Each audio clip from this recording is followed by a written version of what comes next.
प्रधानमंत्री द्वारा पुष्पांजलि अर्पित करने के बाद अंतर सेवा गार्ड सलामी शस्त्र और फिर शोक शस्त्र प्रस्तुत करते हैं।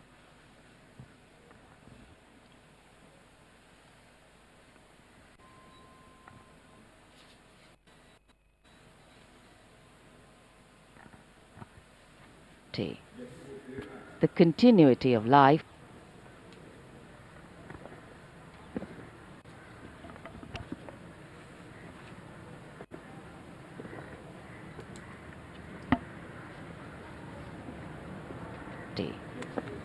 The continuity of life.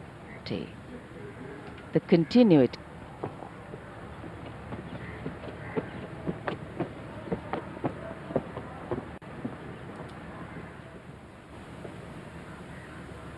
$253 కోట్లతో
The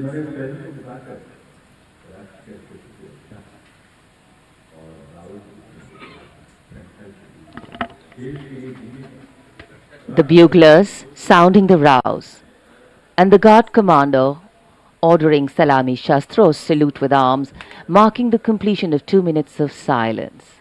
A silence where quiet meets calm and time becomes tranquil, our hearts beating for those which now lie still. Time moves on to create a present, but in its wake it leaves behind stories, memories and heroes, some sung, but many unsung. And today, as we celebrate our 75th Republic Day here in New Delhi, and so many of us are witnessing this celebration from the secure and comfortable spaces we inhabit, our men and women in uniform stand firm and committed, guarding and protecting the length and breadth of this beautiful nation we all call home, across dry deserts and snow-clad mountains, along our long coastline and international borders, keeping us safe and secure. The Prime Minister now moving towards the ceremonial digital book, which is kept there to put down his thoughts of gratitude. अमर शहीदों को राष्ट्र का नमन, माननीय प्रधानमंत्री द्वारा श्रद्धांजलि अर्पित की गई। इस समय उनके साथ रक्षा मंत्री, रक्षा सचिव, सीडीएस और तीनों सेनाओं के अध्यक्ष। अमर जवानों का बलिदान हमेशा प्रेरणा देगा आने वाली पीढ़ियों को। अब डिजिटल पुस्तिका में अपने विचार और अपने मन के भावों को दर्ज करेंगे माननीय प्रधानमंत्री। कैसे शब्दों में बांधें त्याग तुम्हारा, कैसे भावों के समंदर को समेटें हम जब देखते हैं नाम तुम्हारा। तुम मुझसे परिचित न थे, मैं भी तुमसे मिला न था, तुमने जीवन दे दिया मेरे लिए, रहूं मैं सुरक्षित हरदम और मेरे जैसे सब। रहे सुरक्षित ये देश हमारा, मेरा तुम्हारा रिश्ता है अटूट, हमारी मातृभूमि है एक, तुम्हारा कर्म उत्कृष्ट है, तुम्हारा बलिदान श्रेष्ठ है। The call of duty, when it beckons, drowns out everything else. Every soldier considers it a matter of honor to fight for the country. And that's what makes this sacrifice so supreme. Because the call a soldier answers raises no doubt, no questions, and no second thoughts. Prime Minister Narendra Modi will now depart from the National War Memorial after paying homage to the immortal soldier who lived to serve and served to save. And as the Prime Minister leaves the National War Memorial after the wreath-laying ceremony and moves towards the saluting base at Rajpath, he carries with him the gratitude of a nation for those who protected this country and a deeper responsibility to lead the nation towards a future that is equitable and secure for all. अब माननीय प्रधानमंत्री प्रस्थान कर रहे हैं कर्तव्य पथ पर सलामी मंच की ओर। इंडिया गेट से राष्ट्रपति भवन का मार्ग कर्तव्य पथ अब गतिविधियों का केंद्र बनने वाला है। हमारा 75वां गणतंत्र दिवस समारोह। Yes, the focus will now move to the saluting base, where after the arrival of President Draupadi Murmu, Kartavya Path will resonate with a medley of sounds, the clip-clop of hooves on the tarmac, martial music, the crisp crunch of marching boots, the mechanized rumble of military machine, beautiful folk music, the roar of fighter jets, and of course, repeated applause of an highly appreciative audience here.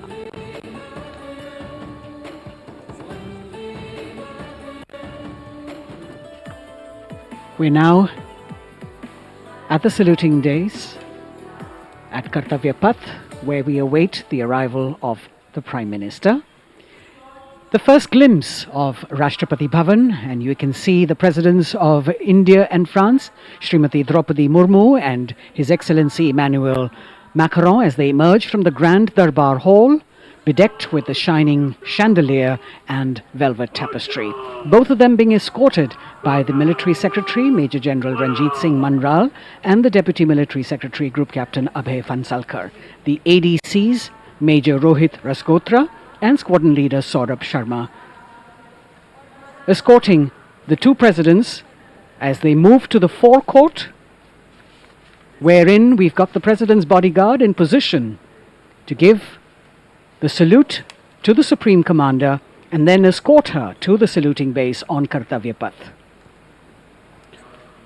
देश की सेनाओं की सर्वोच्च commander Bharat की राष्ट्रपति माननीय श्रीमती द्रौपदी मुर्मू, इस वर्ष के गणतंत्र दिवस के हमारे खास मेहमान फ्रांस के राष्ट्रपति श्री इमैनुअल मैक्रों के साथ दरबार हाल से फोर कोर्ट की ओर राष्ट्रपति भवन के प्रांगण की ओर प्रस्थान कर रही हैं। राष्ट्रपति महोदया के ठीक पीछे हैं राष्ट्रपति के सैन्य सचिव मेजर जनरल रंजीत सिंह मनराल और राष्ट्रपति के उप सैन्य सचिव ग्रुप कैप्टन अभय फंसलकर। साथ में अनुशासित ढंग से आगे बढ़ रहे हैं ADC squadron leader Saurabh Sharma और ADC major Rohit Rasgotra. President bodyguard द्वारा राष्ट्रपति श्रीमती द्रौपदी मुर्मू को राष्ट्रीय सैल्यूट दिया जाएगा। नेशनल सैल्यूट के पश्चात राष्ट्रपति महोदया इस वर्ष के गणतंत्र दिवस के खास मेहमान के साथ ऐतिहासिक बग्गी में कर्तव्य पथ की ओर प्रस्थान करेंगे।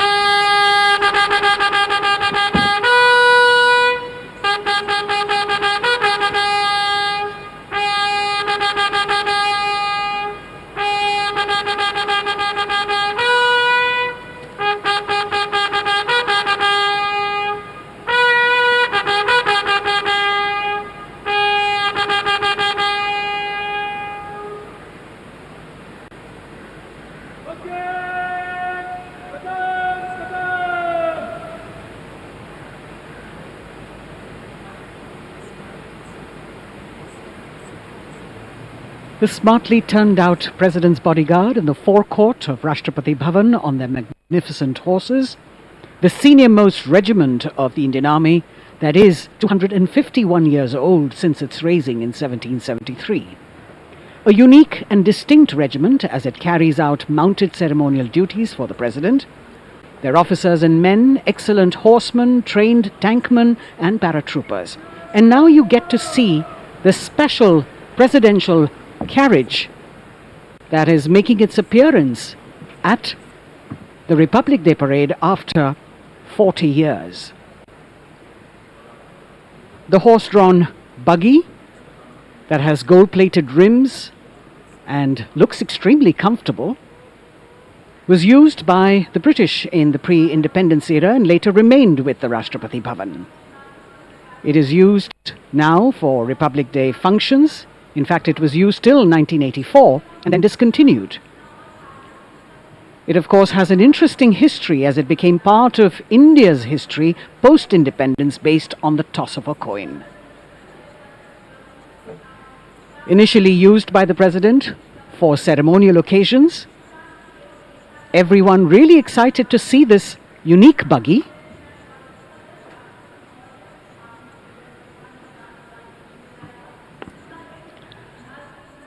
इधर कर्तव्य पथ पर माननीय प्रधानमंत्री श्री नरेंद्र मोदी का आगमन हो रहा है। राष्ट्रीय समर स्मारक पर जिन्होंने कृतज्ञ राष्ट्र की ओर से अमर शहीदों को श्रद्धा सुमन अर्पित किए, माननीय प्रधानमंत्री महोदय विधिवत स्वागत करेंगे उपराष्ट्रपति महोदय का उनके आगमन पर और उसके पश्चात माननीय राष्ट्रपति श्रीमती द्रौपदी मुर्मू का आगमन होगा। इस वर्ष के गणतंत्र दिवस के हमारे खास मेहमान फ्रांस के राष्ट्रपति श्री इमैनुअल मैक्रों का माननीय प्रधानमंत्री श्री नरेंद्र मोदी का स्वागत रक्षा मंत्री श्री राजनाथ सिंह द्वारा।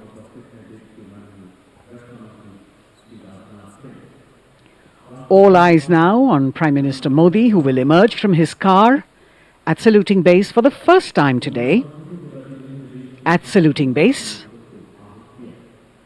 And we're all waiting with bated breath to see his beautiful bandhani turban with a matching cravat. His choice of the turban and formal attire, quite a matter of interest for everyone who is here. Prime Minister Modi being received by the Raksha Mantri, Shri Rajnath Singh, the Chief of Defence Staff, the three chiefs of the armed forces, the Raksha Rajya Mantri Shri Ajay Bhatt, and the Defence Secretary Shri Giridhar Aramane.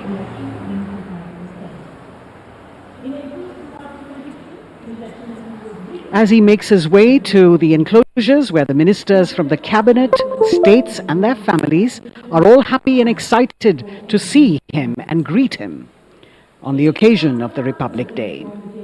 Prime Minister Modi has always made it a point to personally greet as many people as possible who are on either side of Kartavya Path on this special day. And as was mentioned earlier, there are special invitees this year too to witness the parade, invited on the Prime Minister's behest. Women workers from the electronic manufacturing industry, guests who have featured on the Prime Minister's weekly radio program Mann Ki Baat, space and rocket scientists from ISRO, farmers from the agricultural sectors and professionals from other fields, all seated in these special enclosures. You can see the Finance Minister and other dignitaries, the External Affairs Minister, Mr. Jaishankar,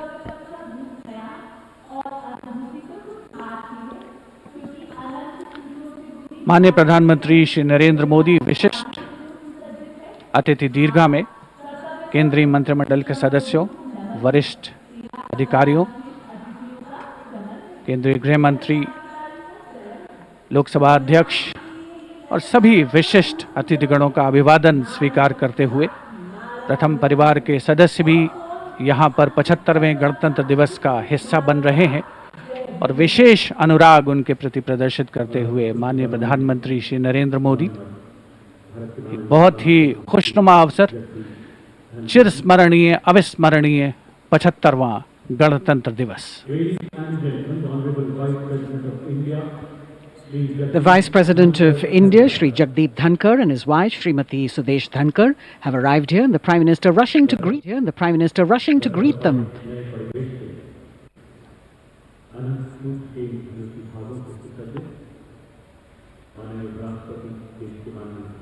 Greetings being exchanged as they move forward and are acknowledging the greetings from the other dignitaries who are present here, the three service chiefs, the CDS.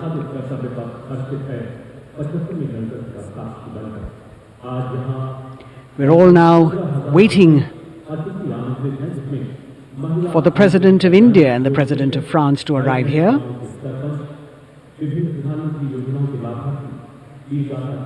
As the Vice President makes his way to the special enclosure, you can see the glimpses of the stately procession with the President's bodyguard bringing the two presidents in state. To be a member of this elite regiment, the men have to be physically fit and mentally alert. The minimum height for each of the troopers is 6 feet, and it is the only regiment of the Indian Army that wears the bright red long coats with gold girdles and white breeches, a blue and gold ceremonial turban with a distinctive fan and Napoleon boots with spurs. देश की सेनाओं की सर्वोच्च commander Bharat की राष्ट्रपति माननीय श्रीमती द्रौपदी मुर्मू, उनके साथ इस वर्ष के गणतंत्र दिवस के खास मेहमान फ्रांस के राष्ट्रपति श्री इमैनुअल मैक्रों आकर्षक बग्गी में रायसीना पहाड़ी से कर्तव्य पथ की ओर अग्रसर हो रहे हैं। राष्ट्रपति महोदय का ये काफिला प्रेसिडेंट बॉडीगार्ड की डिफेंस स्टाफ और उपस्थित जनसमूह उत्कंठा से सबकी निगाहें रायसीना पहाड़ी की ओर, विशिष्ट आमंत्रित मेहमान 13,000 के आसपास देश के कोने कोने से पहुंचे हैं। साथ ही वरिष्ठ अधिकारीगण, विदेशी राजनयिक भी हमारे आज के इस राष्ट्रीय गौरव पर्व का हिस्सा बन रहे हैं। देश की प्रगति में प्रत्यक्ष और परोक्ष रूप से योगदान देने वाले वो सभी लोग आज अपने आप को गौरवान्वित महसूस कर रहे हैं, जो कर्तव्य पथ पर मौजूद हैं और जो नहीं भी मौजूद हैं, वो इन दृश्यों से उसका आनंद ले रहे हैं।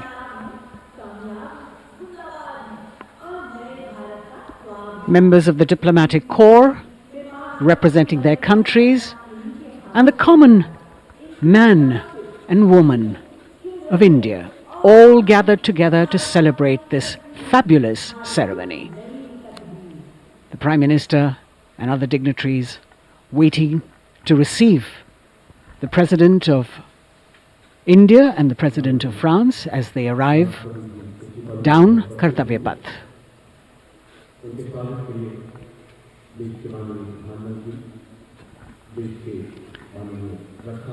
ख़ास मेहमान, ख़ास तौर पर 75वें गणतंत्र दिवस की जो मुख्य थीम है, जो मुख्य धारा है, नारी शक्ति, और इस बार की जो गणतंत्र दिवस की आकर्षक परेड है उसमें नारी शक्ति का अनोखा प्रदर्शन, चाहे वो मैकेनाइज्ड कॉलम्स हों, चाहे वो सशस्त्र सेना बल हों, केंद्रीय मंत्रिमंडल के सदस्य यहाँ पर मौजूद हैं कर्तव्य पथ पर, और हवा में स्वर लहरियां गूंज रही हैं, अथ स्वागतम, शुभ स्वागतम, जो संकेत है माननीय राष्ट्रपति महोदया के कर्तव्य पथ पर आगमन।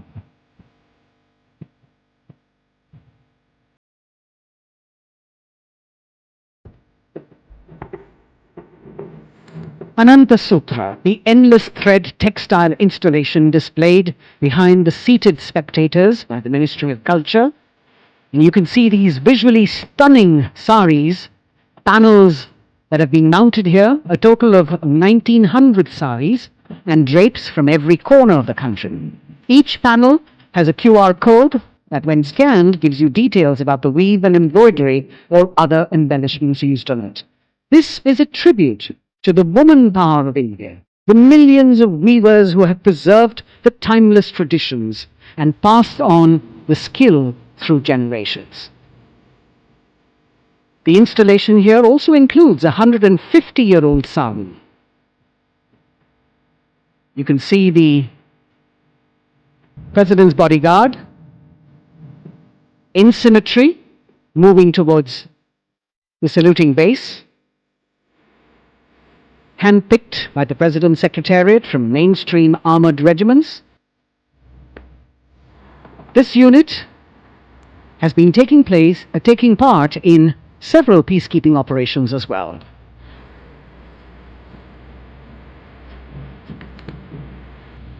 The President's bodyguard, Commandant Colonel Amit Virwal, and the President acknowledging the greetings of the spectators who are seated on either side of Kartavya Path.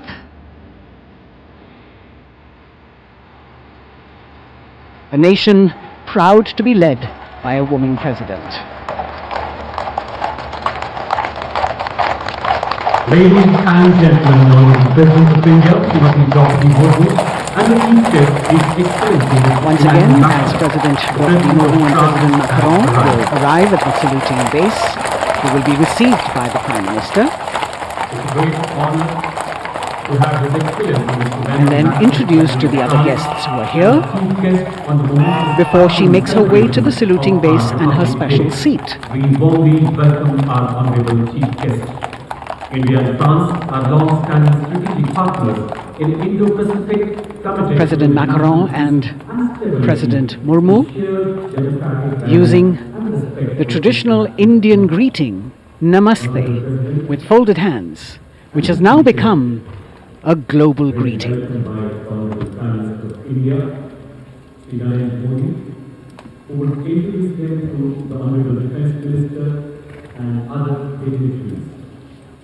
The atmosphere warming up here as the mist and fog slowly lift to reveal the radiant faces, the joyous crowds that have assembled here. Prime Minister Modi greeting President Murmu, and of course his friend, the President of France, Emmanuel Macron. A warm embrace and a handshake, an exchange of words as they set the tone for the celebration of their partnership.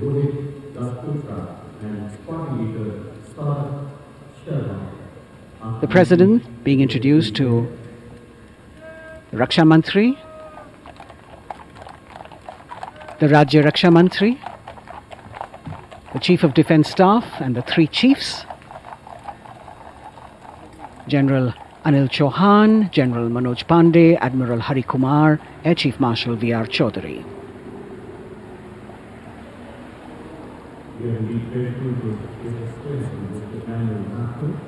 President Macron making it a point to shake hands with each of our dignitary.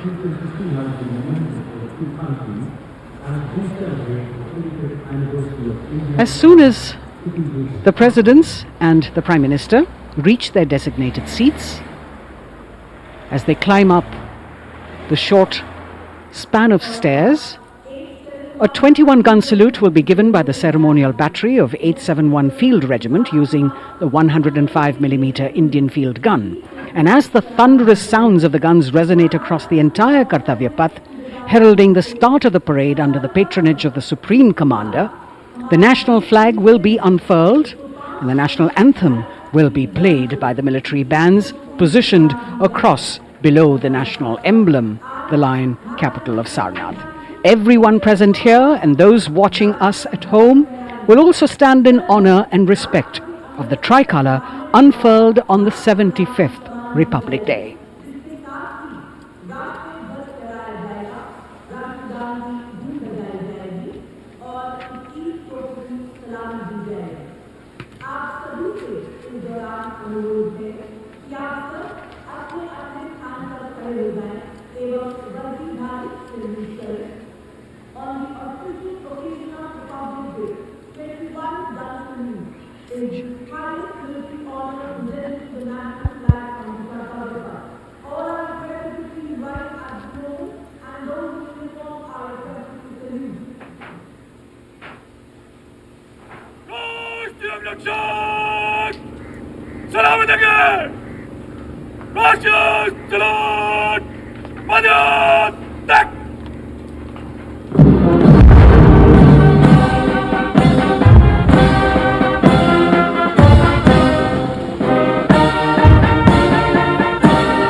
The President's bodyguard now moving away from the saluting base, and of course they will be back for the closing part of the ceremony once again to escort the President of India, their Supreme Commander, to her official residence, the Rashtrapati Bhavan.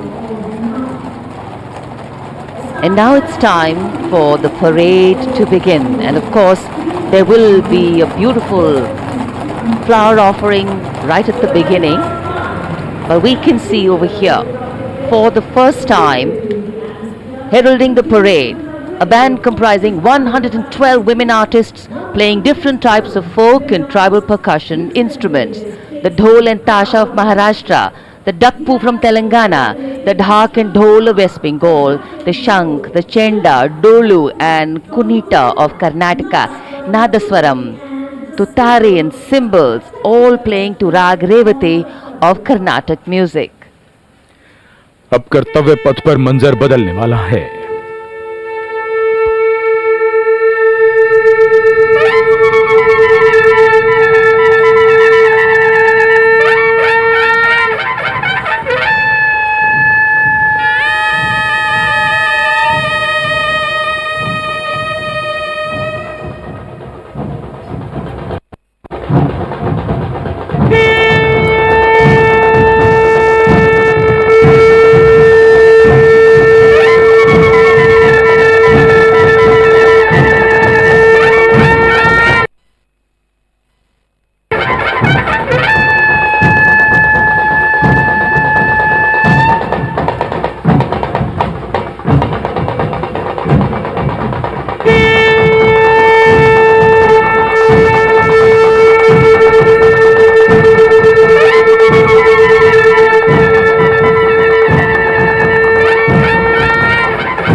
नारी शक्ति का परचम गणतंत्र दिवस parade की शुरुआत में शंख ध्वनि हो चुकी है।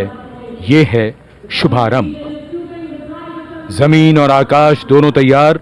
दुनिया के सबसे बड़े लोकतंत्र के भव्य गणतंत्र उत्सव के लिए भारत के गौरव के उमंग के रंगों को अब चमकते हुए देखिए। निगाहें आकाश की ओर, क्योंकि कानों में आ रही है हेलीकॉप्टर के रोटर ब्लेड्स की आवाज।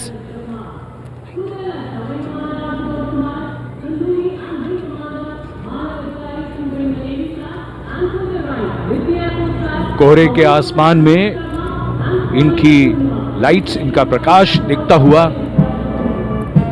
ध्वज फॉर्मेशन में 4 Mi-17 हेलीकॉप्टर्स उड़ान भरते हुए सलामी मंच की ओर।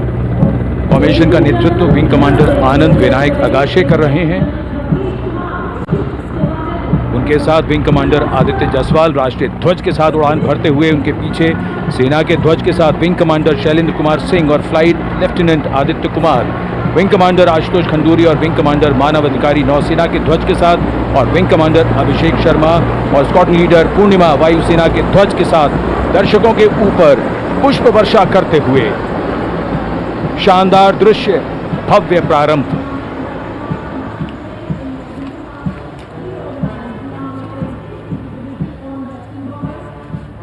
कर्तव्य पथ पर गणतंत्र दिवस की भव्य परेड का नेतृत्व संभाला है parade commander lieutenant general Bhavnish Kumar, general officer commanding Delhi area ने। दूसरी पीढ़ी के अधिकारी लेफ्टिनेंट जनरल भवनीश कुमार, जिन्हें दिसंबर 1989 को पैराशूट रेजिमेंट में नियुक्त किया गया था।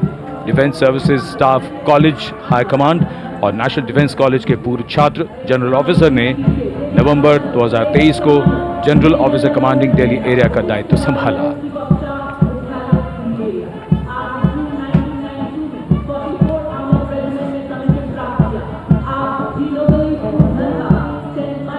और परेड कमांडर के ठीक पीछे अपने वाहन पर सवार परेड के द्वितीय कमान 2IC major general Sumit Mehta. Major general Mehta को जून 1992 में कमीशन प्राप्त हुआ। राष्ट्रीय रक्षा अकादमी खड़गवासला और भारतीय सैन्य अकादमी देहरादून के पूर्व छात्र मेजर जनरल सुमित मेहता उन्हें सेना कमांडरों और सेनाध्यक्ष प्रशस्ति पत्रों से सम्मानित किया जा चुका है। सन 2010 में भारत के राष्ट्रपति द्वारा विशिष्ट सेवा पदक से सम्मानित किया जा चुका है परेड के 2IC major general Sumit Mehta. कर्तव्य पथ पर अब वो परमवीर, वो योद्धा जिन्होंने बाजी पलट दी, दुश्मन को नाकों चने चबा दिए, मौत से आंखों में आंखें डालकर जूझे और वीरता की कहानियां बन गए। स्वागत कीजिए परमवीर चक्र और अशोक चक्र से सम्मानित वीरों का। परमवीर चक्र से सम्मानित सुबेदार major honorary captain Yogendra Singh Yadav,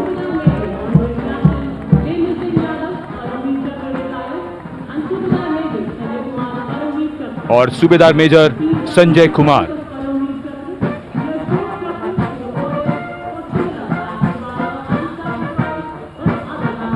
और इनके वाहन के ठीक पीछे अशोक चक्र से सम्मानित मेजर जनरल CA पिठावाला, सेवानिवृत्त,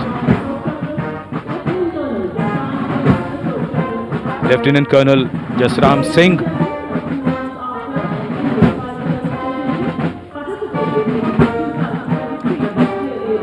और कर्नल D श्रीराम कुमार। परमवीर चक्र युद्ध के समय असाधारण वीरता के लिए और अशोक चक्र युद्ध के सिवा जान की बाजी लगाने वाले वीरों को प्रदान किया जाता है।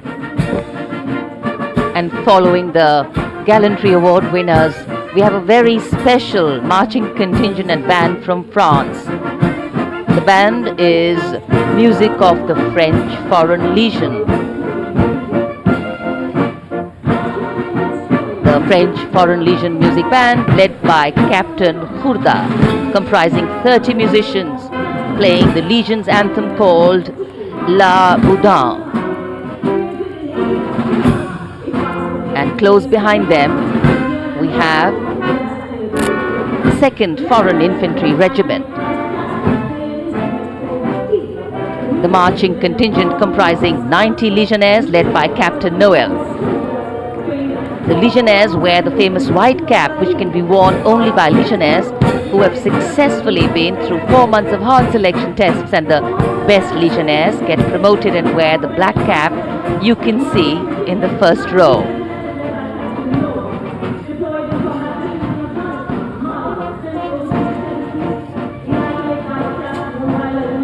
In fact, in last July, Indian troops and aircraft paraded in Paris for the 2023 Bastille Day, and they are now participating here, the French troops and aircraft. And we can hear the roar. We will shortly see a very special formation of the French Air Space Force, symbolizing the strength of the Indo-French relationship and honoring the presence of our chief guest here today. We could hear the sounds, the glimmer in the sky, gone past us. It was the French Airbus and the Rafale formation which graced our skies today, marking the Republic Day celebrations in India. The Airbus was captained by Commandant Pagniak Roman, and escorting him in the Rafales were Captain Gracia Antoine and Captain Crisson Jules.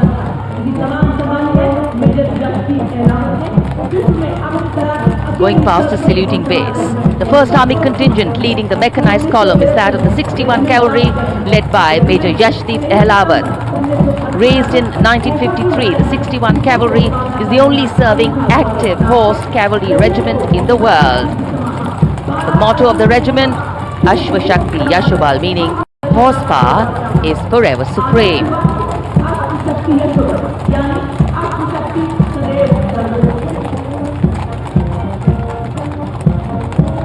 This regiment has the unique distinction of leading the last recorded cavalry charge in history when it took on the Turks at the Battle of Haifa on the 23rd of September 1918. And this day is to date celebrated as its Battle Honor Day or Haifa Day.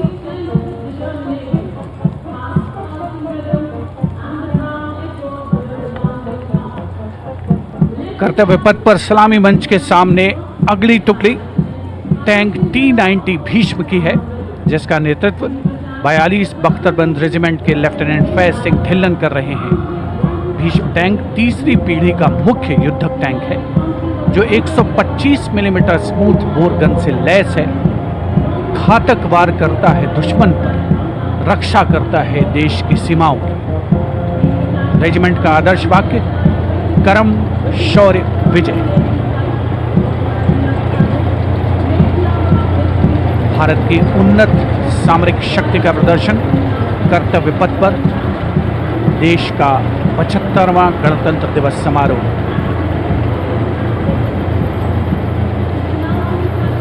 T-90 Bhishma रात के समय भी दुश्मन पर प्रहार करने में सक्षम है और इसके ठीक पीछे है नाग मिसाइल सिस्टम। अगली टुकड़ी मैकेनाइज्ड इन्फेंट्री रेजिमेंट के नाग मिसाइल सिस्टम की है जिसका नेतृत्व 17 मैकेनाइज्ड इन्फेंट्री रेजिमेंट के कैप्टन अभय पंडित कर रहे हैं। नाग मिसाइल कैरियर अतिरिक्त पहियों वाला एक विस्तारित लाइसेंस निर्मित BMP-2 है जिसे भारत में सारथ नाम दिया गया है। इसमें कुल 12 मिसाइल्स हैं जिसमें 6 रेडी टू फायर मोड में रहती हैं और 6 स्टोरेज में। भारतीय सेनाओं के सर्वोच्च कमांडर देश की राष्ट्रपति माननीय श्रीमती द्रौपदी मुर्मू को स्मार्ट सैल्यूट कैप्टन अभय पंडित द्वारा। नाग मिसाइल सिस्टम के ठीक पीछे है BMP-2x2K। नेतृत्व 23 गार्ड्स के लेफ्टिनेंट शिवम सिंह कर रहे हैं। भारत नाम का ICV BMP-2 शक्तिशाली आयुध युक्त अत्याधुनिक और रात्रि युद्ध क्षमता वाला एक उच्च गतिशीलता वाला इन्फेंट्री कॉम्बैट व्हीकल है। रात में 4 किलोमीटर तक की दूरी में किसी भी अज्ञात दुश्मन को नष्ट करने की इसकी क्षमता है। युद्ध घोष गरुड़ का हूं बोल प्यारे।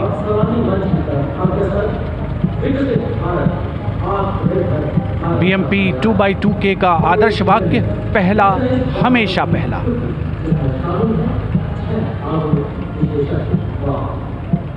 The ICV BMP-2 going past the saluting days, and we have the next detachment comprising 6 modern specialist vehicles that include quick reaction force vehicles, heavy and medium, a light specialist vehicle mounted infantry mortar system, all-terrain vehicle and a specialist mobility vehicle. These are new generation vehicles under the Atmanirbhar initiative of the government. These vehicles can be used in the desert and mountainous regions and snowy areas to transport troops, and the specialty of these vehicles is their suspension, which is really flexible, giving it excellent maneuverability. The detachment led by Major Tufan Singh Chauhan of 5 Rajput, Lieutenant Colonel Panmay Kabipun and Captain Armandeep Singh Ojla.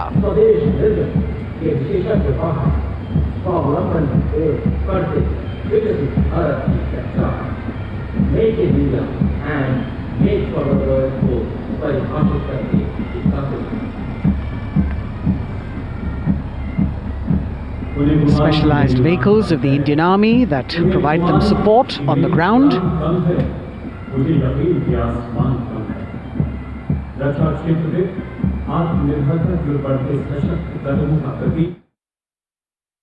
The crowds here all agog with excitement because they are seeing these vehicles for their first time. A perfect opportunity for the Indian Army to share glimpses of the equipment that they have at their disposal.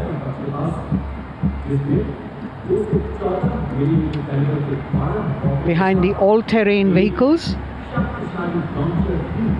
we have the Pinaka of the Regiment of Artillery, led by Lieutenant Priyanka Sevda.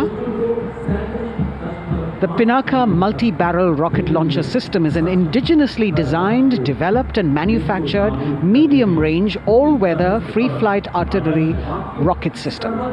Fully automated, this offensive weapon system, with each launcher boasting of 12 rockets, Developed by the DRDO, Pinaka is a vital component of the offensive operations of the artillery.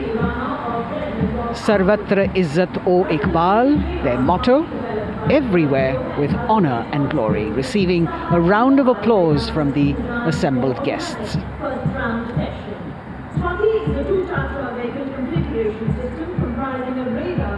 We now have Swati, the weapon locating radar system, led by Lieutenant Deepthi Rana of the Regiment of Artillery.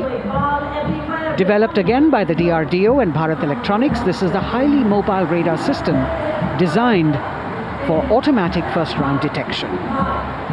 The counter battery radar is designed to detect and track incoming artillery and rocket fire to determine the point of origin for counter battery fire. Weapon locating radar system Swati. The President acknowledging their salutes, as we now have the Sarvatra mobile bridging system of the Corps of Engineers led by Captain Suman Singh of 9 Rapid Engineer Regiment, a made-in-India specialized equipment for bridging over dry and wet gaps of terrain. It can span a minimum of 15 meters in a single span and a maximum of 75 meters in multi-span. A lone helicopter, rather 3 helicopters in Vic formation as they move forward, and we have the mechanized column of the Indian Army on the ground. कर्तव्य पथ पर भारत की सैन्य शक्ति का प्रदर्शन lieutenant colonel Ankita Chauhan नेतृत्व कर रही हैं मोबाइल ड्रोन जैमर सिस्टम का। इस सिस्टम का उपयोग ड्रोन, मानव रहित विमान प्रणाली, सिग्नल का पता लगाने, ट्रैक करने और ड्रोन गतिविधियों को रोकने के लिए यानी जैम करने के लिए किया जाता है। आज के समय की चुनौतियों के लिए बेहद कारगर सिस्टम। कोर का आदर्श वाक्य तीव्र चौकस।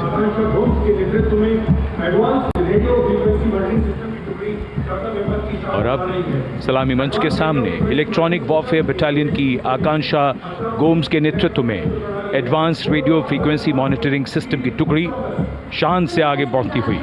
यह सिस्टम देश में ही विकसित किया गया है। यह अत्याधुनिक इलेक्ट्रॉनिक युद्ध प्रणाली है। ये प्रतिद्वंद्वी के एनालॉग और डिजिटल संचार को रोकने, निगरानी और विश्लेषण करने में सक्षम है। कोर का आदर्श वाक्य तीव्र चौकस। इस बार सेना की अत्याधुनिक टेक्नोलॉजी का प्रदर्शन कर्तव्य पथ पर।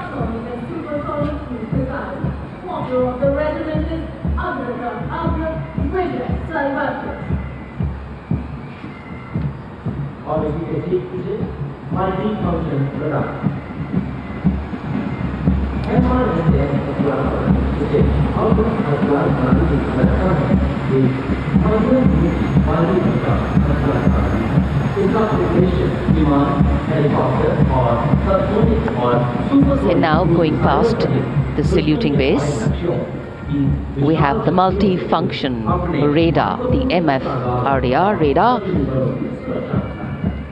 This is led by Captain Abhijit Kumar of 503 AD Missile Regiment. The MR Assam weapon system is also called the Abra weapon system. It's a medium-range air defense weapon system and is intended for the protection of its own critical assets and ground forces against a vast array of hostile aerial targets to include aircrafts, helicopters and subsonic and supersonic cruise missiles.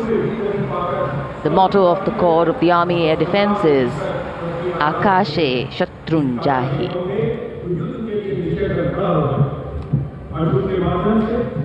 So the audience now feeling the warmth of the sun, and of course the excitement levels are going to build up.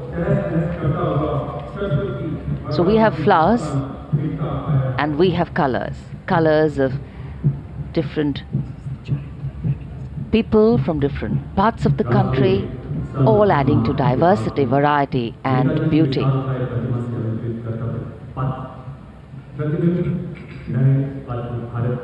It takes a lot of spirit and a huge leap of faith to get up early in the morning and arrive here to witness the parade, but definitely well worth it for each and every person who has made it a point to attend. We shared with you Doordarshan's specially placed cameras giving you views, bird's eye views, and our Jimmy Jib views, and of course close-ups catching the mood and the morale of the place. Special invitees, special dignitaries from all across, and in an effort to make it more inclusive, these special guests are prominently seated on either side of Kartavya Path, and of course right across the Prime Minister's enclosure. Representatives of vibrant villages are also among the special guests, and this is a program aimed at complete inclusivity and taking growth right to the grassroots.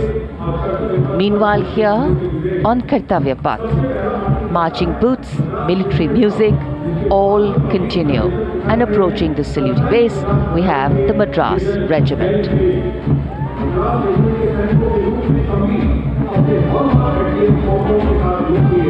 Mechanised columns के बाद अब बारी है marching contingent की। कर्तव्य पथ पर ये दस्ता है मद्रास रेजिमेंट का। नेतृत्व मेजर जेरी ब्लेज कर रहे हैं।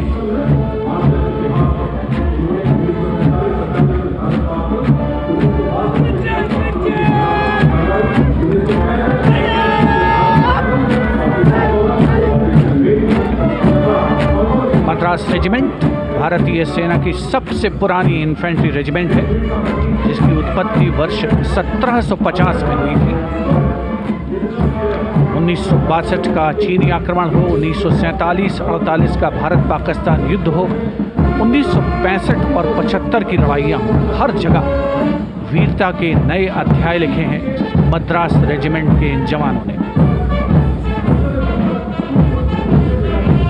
आदर्श वाक्य स्वधर्मे निधनम श्रेय,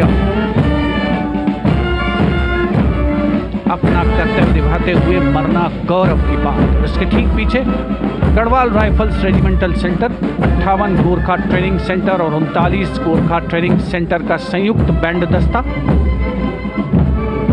72 संगीतकार इसमें शामिल।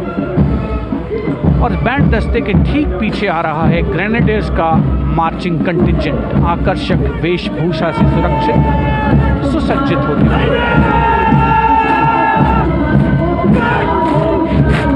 ग्रेनेडियर्स का ये दस्ता, जिसका नेतृत्व 13 ग्रेनेडियर्स बटालियन के कैप्टन अनुज कुमार धारीवाल कर रहे हैं। रेजिमेंट का आदर्श वाक्य नाम नमक निशान, युद्ध घोष सर्वदा शक्तिशाली।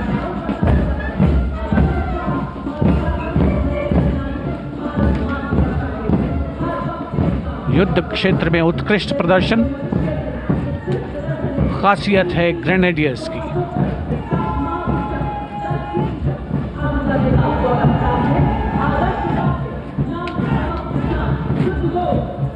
The war cry Raja Ramchandra ki Jai, resounding at Kartavya Path as the Rajputana Rifles contingent marches forward to the saluting base, led by Lieutenant Sanyam Chaudhary of the 20 Battalion. This is the oldest rifle regiment of the Indian Army, having been raised in 1775. It also has the distinction of winning 10 Arjuna Awards. Its most famous junior commissioned officers are Neeraj Chopra and Deepak Punia, Subedars in the regiment, and they have brought laurels in Olympics and Asian Games for the nation.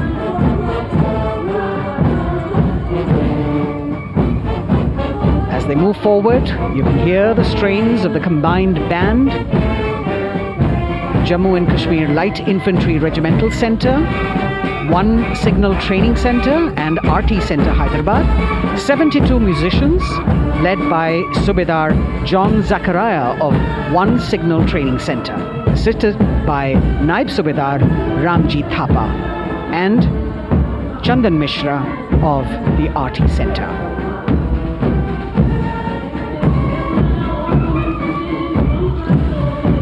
playing the tune Young India. And for the first time, we have an all-women contingent from the Tri-Services, led by Captain Sandhya of the military police. This team includes Agniveers and regular recruits. Though they underwent rigorous training and practice in their individual areas, they have successfully managed to cohesively work together under the leadership of Captain Sandhya to be ready for this parade. 148 women soldiers from the Corps of Military Police, of Army, Navy and Air Force.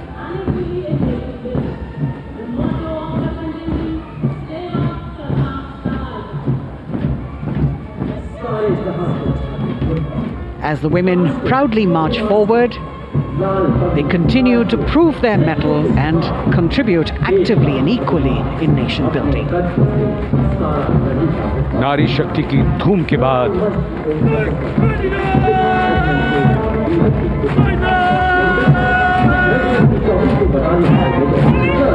कर्तव्य पथ पर Sikh regiment की टुकड़ी सलामी मंच के सामने major Sarabjit Singh की कमान में। स्वतंत्रता के बाद ये रेजिमेंट भारतीय सेना की सभी कार्रवाइयों में सबसे आगे रही है। चुस्त कदमों से आगे बढ़ते हुए, कंधे से कंधे और कदम से कदम मिले हुए, कई सम्मान प्राप्त ये रेजिमेंट, जिसका आदर्श वाक्य निश्चय कर अपनी जीत करो और युद्ध घोष बोले सोनिहाल सत श्री अकाल।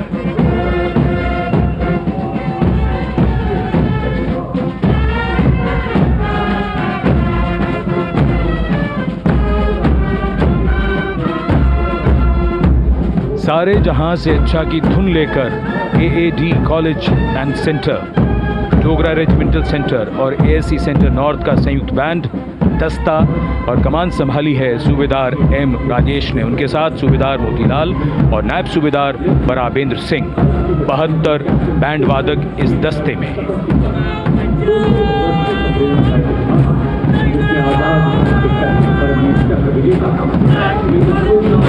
कुमाऊं रेजिमेंट का ये दस्ता कैप्टन चिन्मय शेखर तपस्वी नेतृत्व करते हुए, रेजिमेंट का 200 वर्षों का समृद्ध इतिहास है। रेजिमेंट को पहला परमवीर चक्र प्राप्त करने का सम्मान भी प्राप्त है। रेजिमेंट का आदर्श वाक्य पराक्रमो विजयते, युद्ध घोष कालिका माता की जय।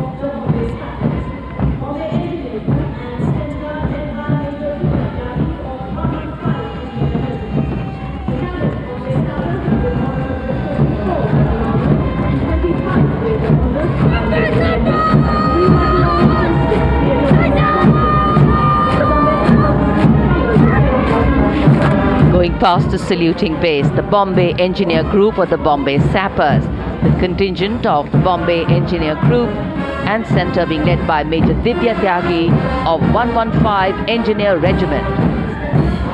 The Bombay Sappers have the privilege of being the proud recipients of the highest gallantry awards, both pre and post-independence. And they have not only proved their prowess in battle, but also utilized their military and technical skills in the development of our nation. Going past the saluting base, behind them, the combined band of the Maratha Light Regiment Centre and the Jat Regimental Centre, along with the AOC Centre, comprising 72 musicians led by Subedar Ajay Kumar N. The tune, Dhruv.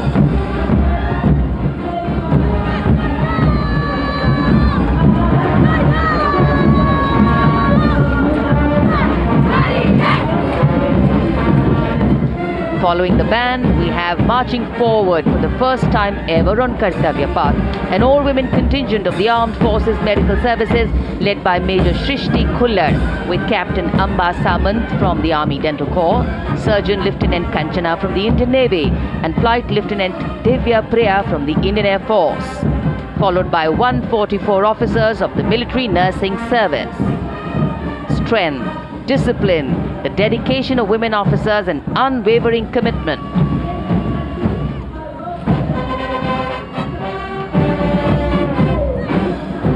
और ये है कर्तव्य पथ पर सलामी मंच के सामने जय भारती की जोशीली धुन बजाता हुआ नौसेना का ब्रास बैंड। नेतृत्व band master chief petty officer second class M Anthony Raj कर रहे हैं। भारतीय नौसेना का विश्वविख्यात ब्रास बैंड दस्ता, 80 बैंड वादक जिसमें शामिल।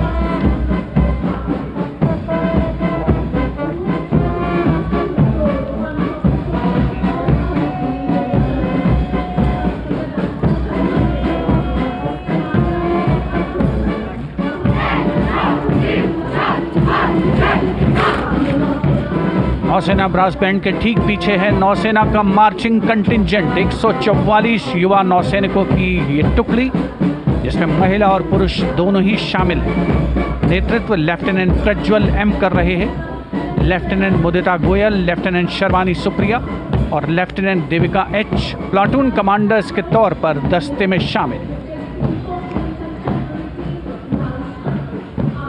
उपस्थित जनसमूह आह्लादित, रोमांचित, गौरवान्वित।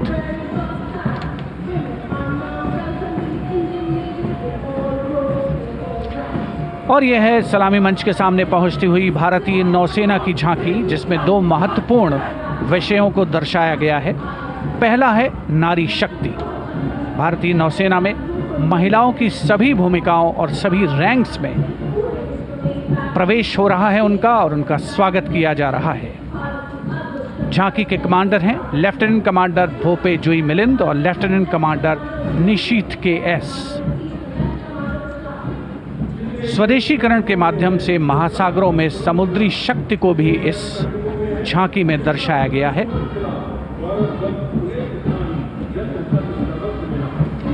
A special tableau that acknowledges the contributions made by veterans in nation building.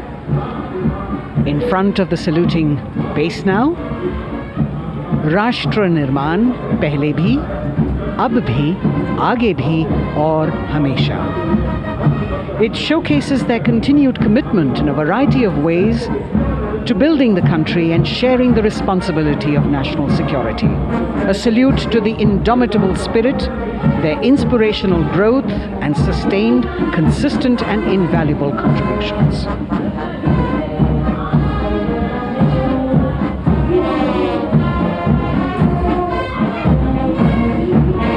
Now the youngest of the armed forces, the Indian Air Force, the band led by Sergeant C.A. Daniel, playing the tune Sound Barrier Quick March. And that is the bars formation, 3 MiG-29 aircraft flying past in big formation, led by Group Captain Manoj Bhargav, Wing Commander Anup Milan Gadkari and Wing Commander Ankit Bhatia. As we have the Indian Air Force band going past the saluting base, we've got the marching contingent just behind them, comprising 144 airmen and 4 officers in a box formation, led by Squadron Leader Rashmi Thakur, Squadron Leader Sumita Yadav, Squadron Leader Pratiti Aluwalia and Flight Lieutenant Kirti Rohil. Incidentally, Sumita Yadav had participated in the Bastille Day parade as well.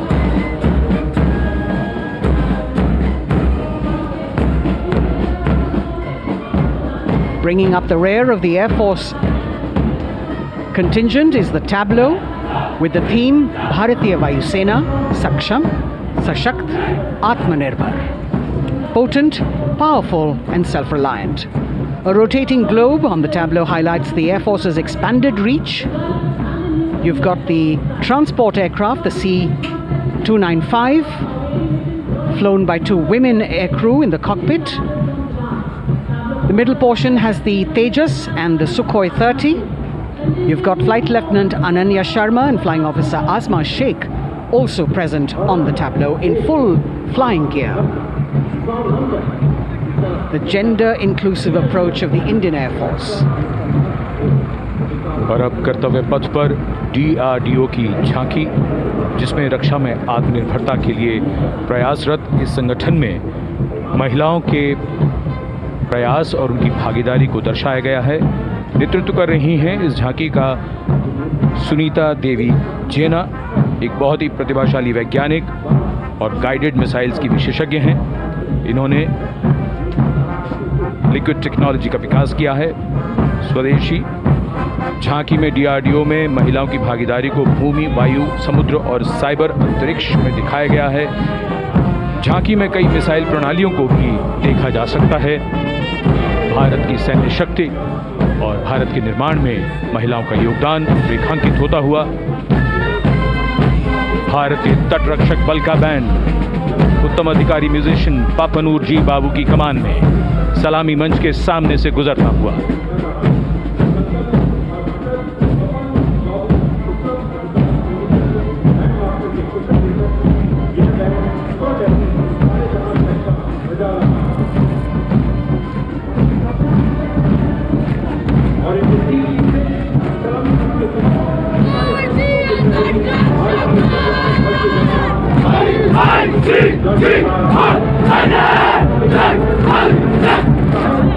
तटरक्षक बल के band के ठीक पीछे भारतीय तटरक्षक बल का मार्चिंग दस्ता हमारे समुद्रों के प्रहरी दस्ते का नेतृत्व कर रही हैं सहायक असिस्टेंट चुनौती शर्मा और 3 अधिकारी असिस्टेंट कमांडेंट प्रिया दहिया, असिस्टेंट कमांडेंट हार्दिक और असिस्टेंट कमांडेंट पल्लवी। बल का आदर्श वाक्य वयम रक्षामः, वी प्रोटेक्ट। इस बल ने अपनी स्थापना के बाद से 11,516 लोगों की जानें बचाई हैं, यानी हर दूसरे दिन एक जीवन। A change of color now, going past the saluting base. Again, for the first time on Kartavya Path, the BSF Mahila Brass Band, under the command of Sub-Inspector Shweta Singh. The band is playing the tune Bharat Ke Jawan.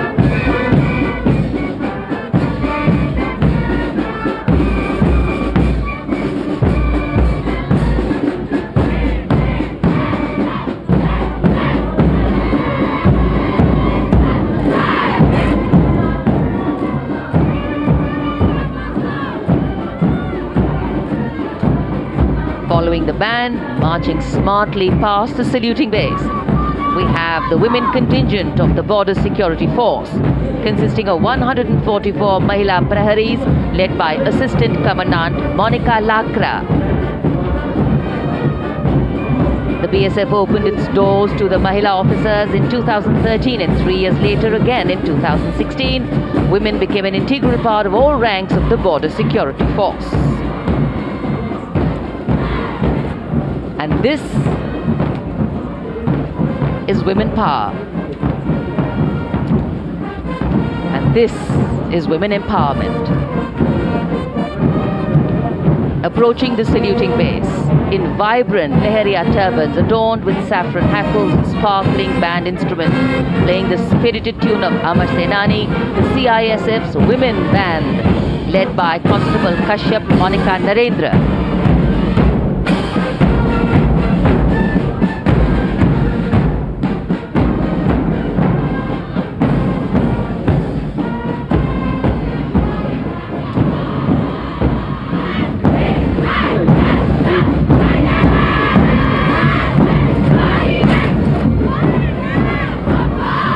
Marching with the beat, with the rhythm, the CISF Women Marching Contingent, led by Assistant Commandant Tanmay Mohanty, going past the saluting base.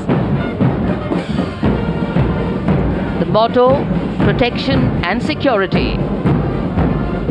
Sunshine spread across Kartavya Path today.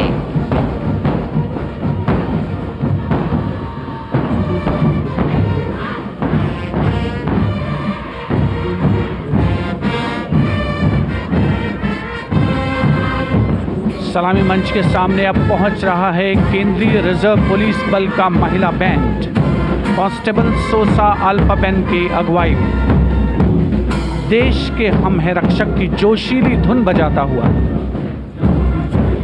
CRPF को अपने पहले महिला band दस्ते की स्थापना का श्रेय भी जाता है।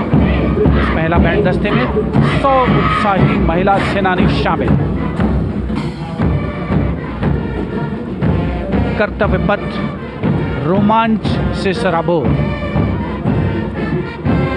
सीआरपीएफ का महिला मार्चिंग दस्ता अब सलामी मंच के सामने peace keepers of the nation के नाम से जाना जाता है। नेतृत्व कर रही हैं 234वीं बटालियन विशाखापट्टनम की असिस्टेंट कमांडेंट मेघा नायर।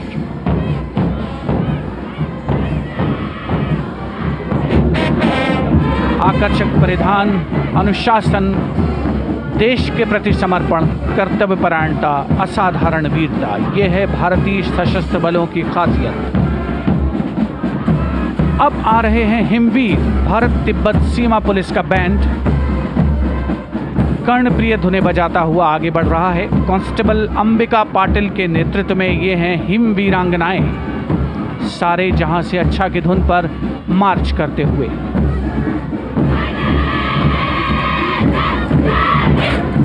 और ये भारत तिब्बत सीमा पुलिस का महिला मार्चिंग कंटिजेंट, नेतृत्व असिस्टेंट कमांडेंट मोनिया शर्मा कर रही हैं। इस गौरवशाली टुकड़ी में 3 अधीनस्थ अधिकारी और 144 अन्य रैंक शामिल हैं।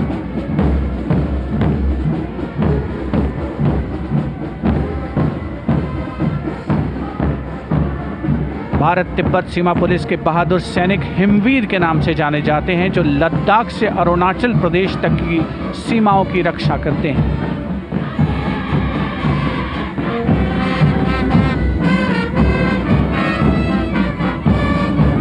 Increased presence of women at Kartavya Path, the Sashastra Seema Bal Band contingent led by Inspector Jaya Sharma. जोश भरा है सीने में, हाथ और है हथेलियों पे जान. That is their tune. As the Defense Minister, Prime Minister and President Macron watch this Special Service Bureau that was set up in 1963 with the aim to strengthen the lost self-confidence of the people after the India-China War. The SSB contingent now, Deputy Commandant Nancy Singla, leading this force, in addition to guarding the Indo-Nepal and Indo-Bhutan borders, playing an important role in the Naxal-affected states of Chhattisgarh, Jharkhand and Bihar.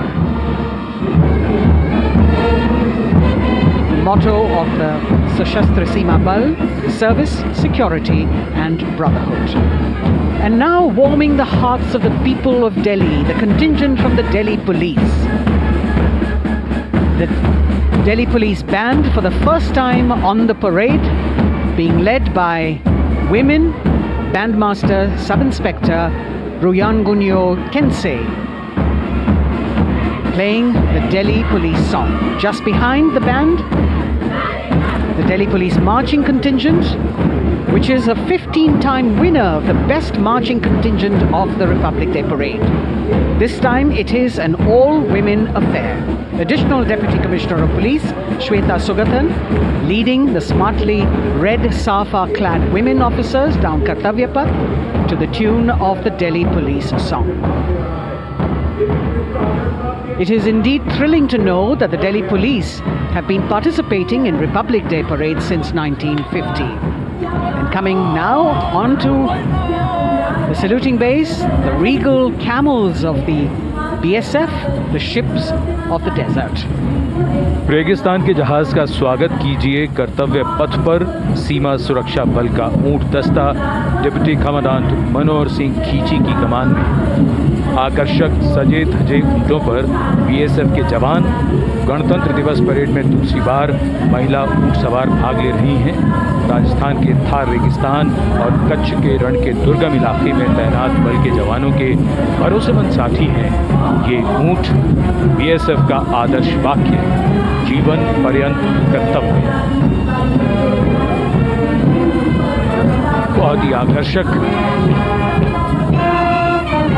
ये ऊंट दस्ता, जिसकी G20 शिखर सम्मेलन के दौरान विदेशी प्रतिनिधियों ने बहुत प्रशंसा की थी। और इनके ठीक पीछे बीएसएफ का ऊंट बैंड मास्टर सब इंस्पेक्टर अमल चट्टोपाध्याय की कमान में 35 बैंड वादकों का ये दल, और धुन बजा रहा है हम हैं सीमा सुरक्षा बल, बहादुरों का दल।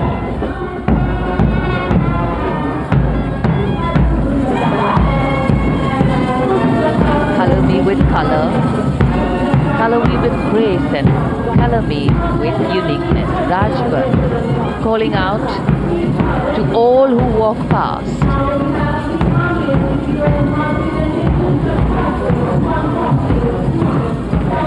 Visual delight.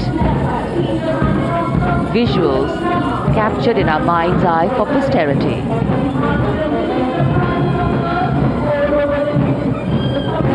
It's turned out to be a beautiful sunny winter day.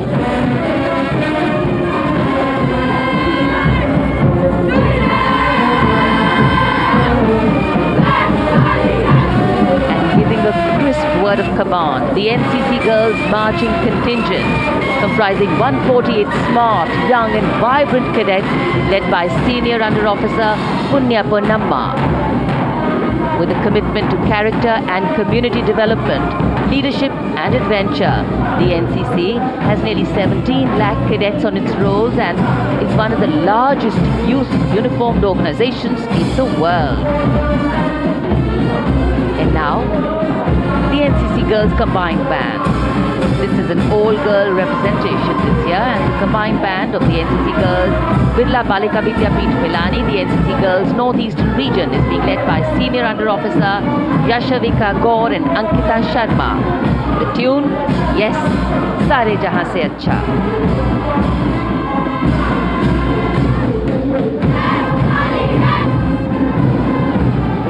The NCC Girls Marching Contingent, the Tri-Service Contingent, all-girl band contingent of the NCC, followed by the second NCC Girls Marching Contingent, led by Senior Under Officer Tanu Tewatia.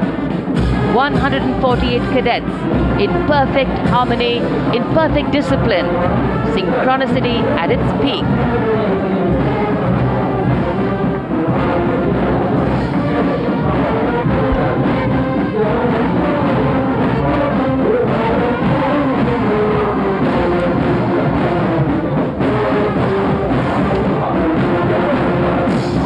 NCC cadets के बाद कर्तव्य पथ पर अब बारी है राष्ट्रीय सेवा योजना के मार्चिंग दस्ते की, जिसे एनएसएस के नाम से जाना जाता है।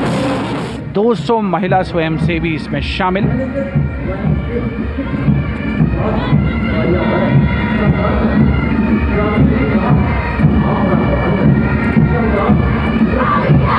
एनएसएस के इस दस्ते का नेतृत्व कर रही हैं गुवाहाटी क्षेत्रीय निदेशालय सिक्किम की रेजिना तमांग। युवा भारत, सशक्त भारत, विकसित भारत जैसे अभियान, अंतर्राष्ट्रीय योग दिवस, हर घर तिरंगा जैसे अभियान, देश प्रेम को ओतप्रोत करने वाले अभियानों में राष्ट्रीय सेवा योजना की अहम भूमिका रही है। आदर्श वाक्य, मैं नहीं बल्कि आप। सलामी मंच के सामने अब है मास पाइप एंड ड्रम बैंड का संयुक्त बैंड दस्ता। 120 वादकों का ये दल है। नेतृत्व बिहार रेजिमेंटल सेंटर के सूबेदार मेजर कुमार राजकुमार राम और एएमसी सेंटर और स्कूल के मेजर राजेंद्र सिंह संभाल रहे हैं। ये दस्ता धुन बजा रहा है पहाड़ों की रानी।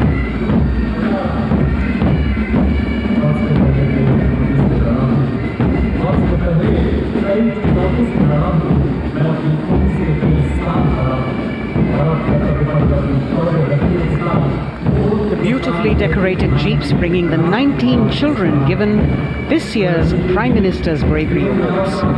The children who have shown exceptional courage, ability and outstanding achievements, drawn from all over the country, aged between 8 and 17. This year's Bravery Award went to Aditya Vijay Brahmane posthumously. One child each in categories of bravery, science and technology, art and culture, innovation, social service and sports were selected. 9 boys and 10 girls from 18 states and union territories, each awardee getting a medal and certificate. 7 days ago, President Draupadi Murmu presented these 18 children their awards at a glittering ceremony in the capital. Notable to mention is the artificial intelligence that was used for the first time to search for feats of excellence. An essential part of the parade, these young children represent a precious resource, harboring the potential to significantly contribute to the country's advancement.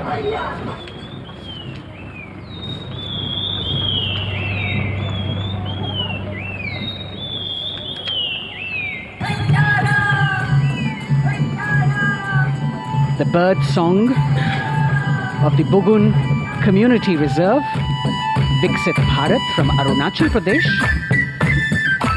Largest of the 7 sisters of the Northeast, Arunachal Pradesh literally means the land of dawn-lit mountains.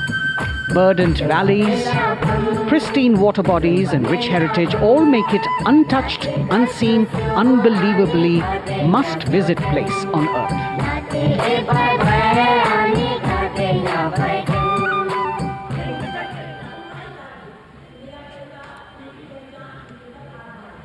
From Arunachal, we move to the state of Haryana and the government-run program called Mera Parivar Meri Pehchan, which attempts to provide the benefits of government-run schemes to eligible families by using technology and connecting with every family in the state. Data collected and updated by the government helps empowering the residents easily, digitally, be it procuring ration, agricultural subsidies, scholarships or pensions. पल पल चलती rail metro सुगम सभी का आना जाना परिवार पहचान पत्र से खुशहाली का यह ठिकाना उन्नत खेती मन हर लेती हरियल फसलों का लहराना इतना सब मेरे सूबे में मन क्यों ना चाहे इतराना जय हरियाणा। हरियाणा से चलते हैं एक बार फिर पूर्वोत्तर की ओर। बारी है मणिपुर की। मणिपुर राज्य की झांकी थंबल गी लांगला लोटस थ्रेड्स विषय वस्तु पर आधारित। मणिपुर का ईमा केथिल 500 साल पुराना बाजार दुनिया का एकमात्र बाजार जो महिलाओं द्वारा संचालित है।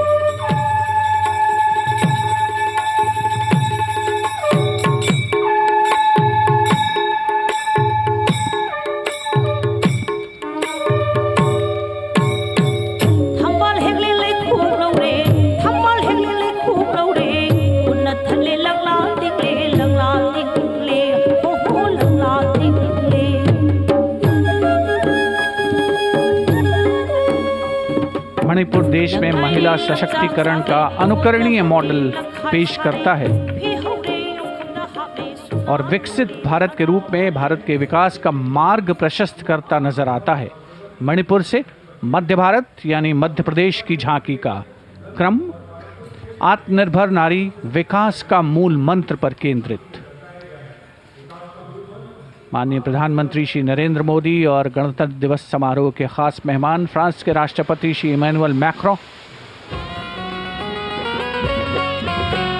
मध्य प्रदेश की इन बेटियों पर पूरे देश को मान है। सूर्य की तरह चमक रहा लहरी अवनी का नाम है।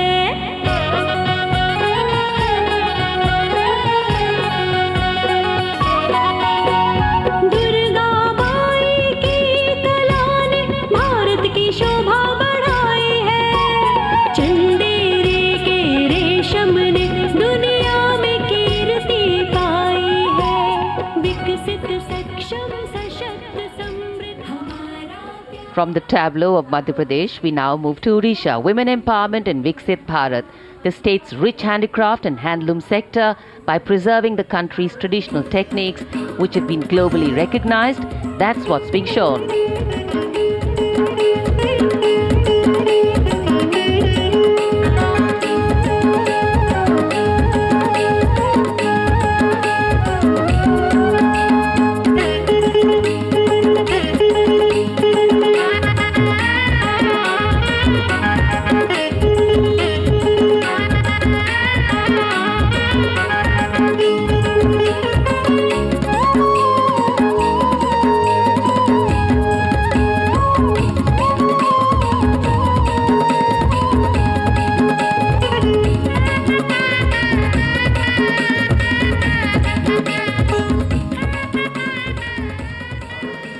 Sidestepping from Odisha to Chhattisgarh, we now wait the tribal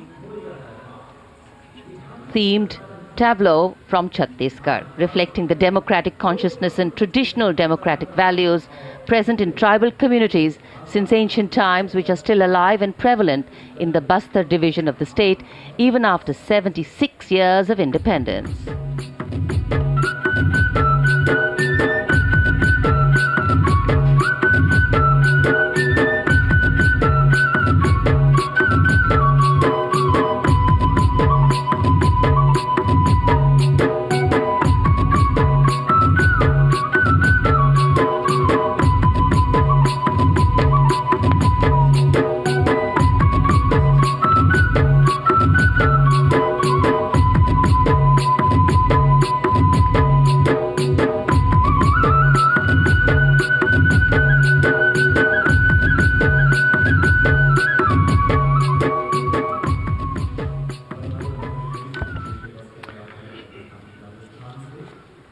कर्तव्य पथ पर समृद्ध सांस्कृतिक विरासत जो भारत की बड़ी पहचान है उसके दर्शन, और छत्तीसगढ़ के बाद राजस्थान की झांकी विकसित भारत में पधारो म्हारे देश के संदेश को लेकर ये झांकी।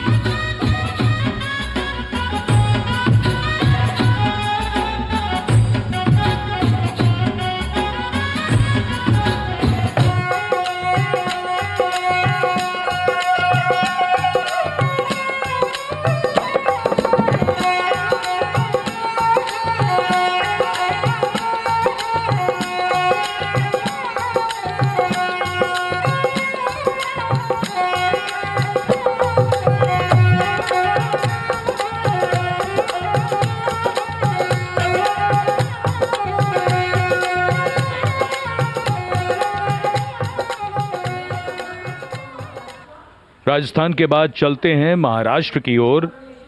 महाराष्ट्र की झांकी जिसमें छत्रपति शिवाजी महाराज के 350वें राज्याभिषेक वर्ष समारोह को दर्शाया गया है। छत्रपति शिवाजी महाराज का संघर्ष मुख्य रूप से अन्याय और शोषण के खिलाफ था। धन्य शिवराया, धन्य महाराष्ट्र, धन्य शिवशाही, धन्य शिवराष्ट्र। जय जय जय जय जय जय जिजाऊ, जय जय जय जय जय जय Jijau.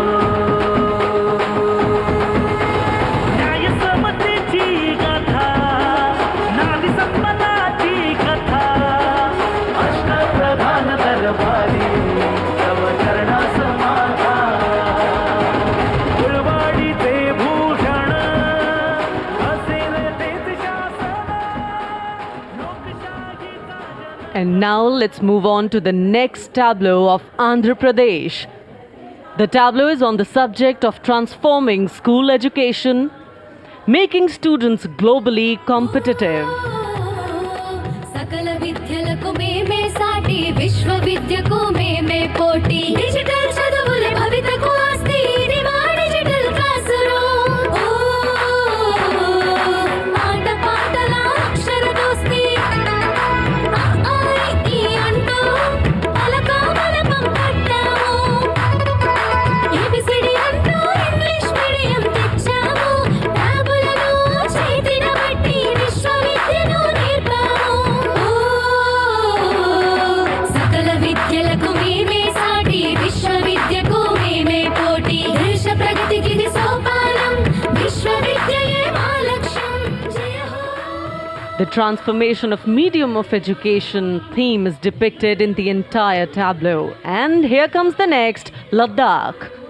Viksit Bharat, empowering women through employment in Ladakh's journey.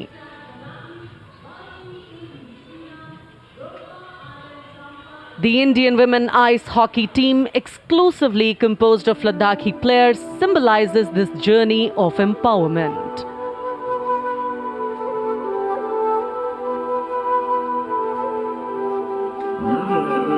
Kartila marshals, kartila shams, sharchuk yalmu, kartila shams, sharchuk yalmu, kartila shams, kartila chotma mapulva, lama idam chitila shams, khandru choskum kamtila shams.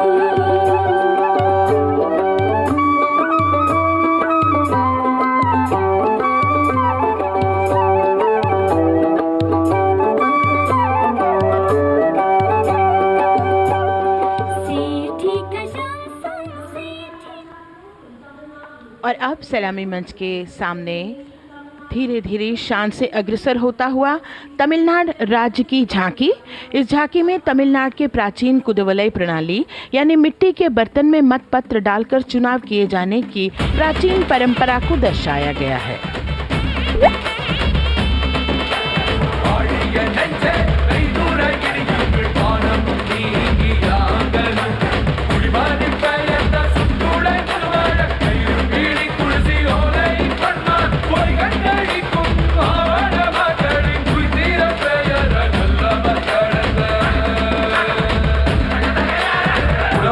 கண்ட தமிழ்குடியே வாழிய வாழிய வாழியவே உலகோலை கண்ட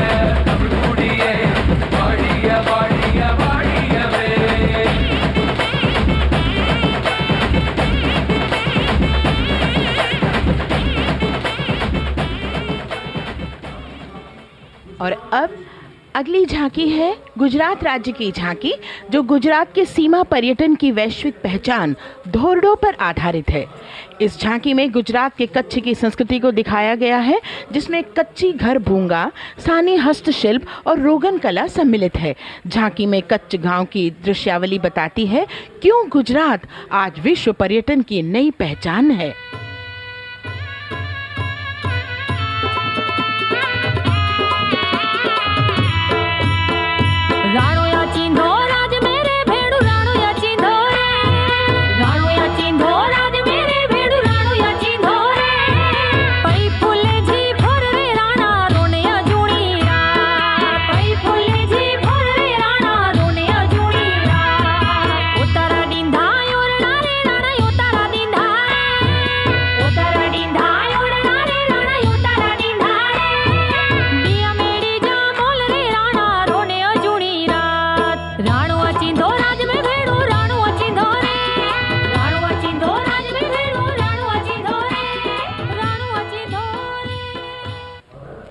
From Gujarat, it's time to move on to Meghalaya.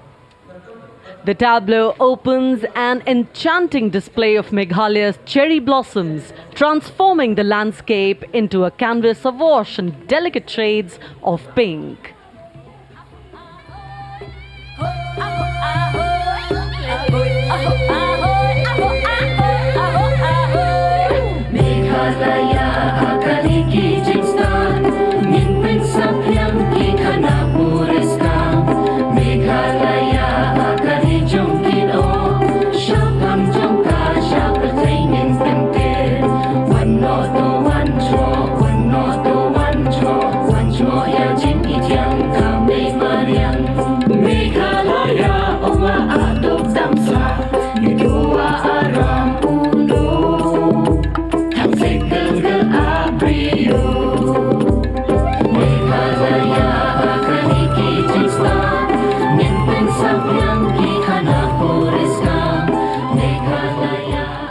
These diverse themes intricately weave together, encapsulating Meghalaya's cultural richness, natural wonders and communal spirit. And here comes Jharkhand, transporting us through the rich heritage of Tussar silk, once known as Kosa or Vanya silk.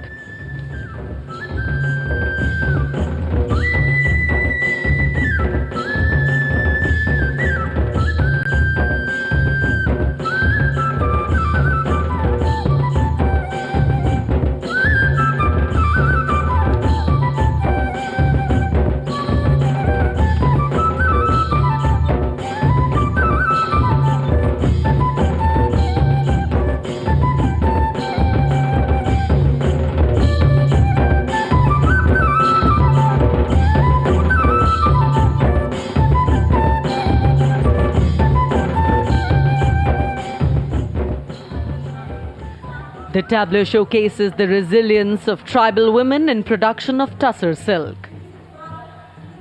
और ये है विकसित भारत समृद्ध विरासत को दर्शाती उत्तर प्रदेश की मनोरम झांकी, जो श्री अयोध्या धाम पर आधारित है।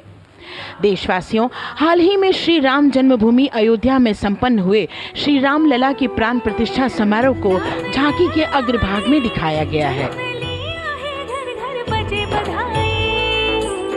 आज धरा के भाग्य खोले हैं पवन बिलाई, राम लला ने जन्म लिया है, घर घर बजे बधाई, ओ घर घर बजे बधाई। यहाँ कुंभ की छटा देख कर दुनिया जय जय बोले, नए उद्यमों ने विकास के नए रास्ते खोले। छठी धुंध उत्तर प्रदेश की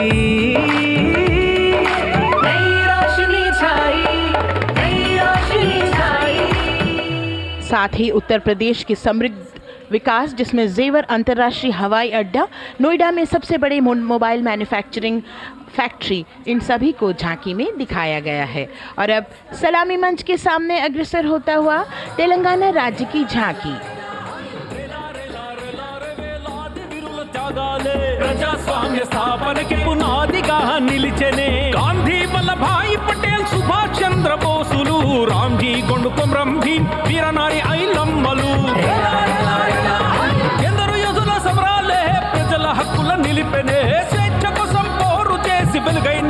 రామ్జిగోండు గడి దొరల గల్లా పట్టి కొంచి కొట్ట చిట్టాలమ్మ జల్ జంగల్ జమీన్ చంగుకి తుడం కొట్ట కొమరం భీమన్న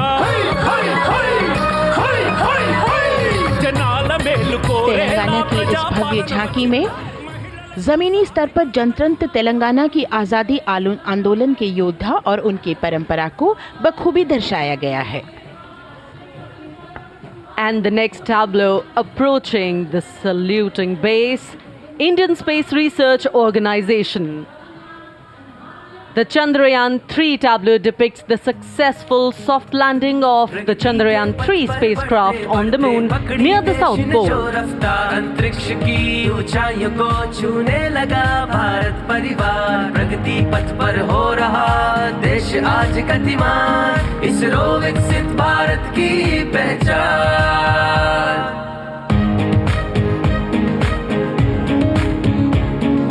आर्यभट्ट भास्कर रोहिणी से शुरू हुआ इसरो का सफर चंद्रयान और मंगलयान से पहुंचा नई ऊंचाइयों पर गगनयान मिशन से रचे नया इतिहास इसरो विकसित भारत की पहचान इसरो विकसित भारत की पहचान.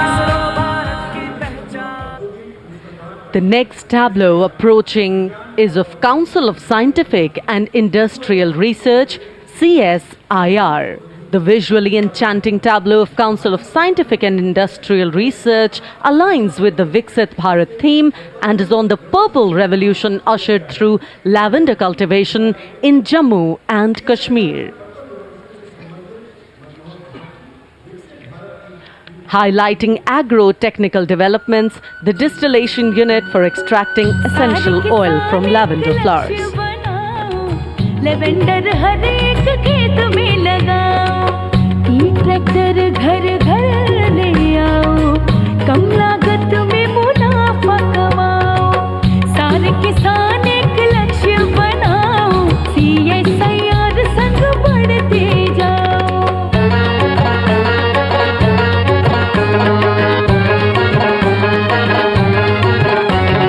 कितना आसान लेवेंडर लगाना नहीं लोगों का पहरा बिठाना एक बार लगाओ और करो गुडाई.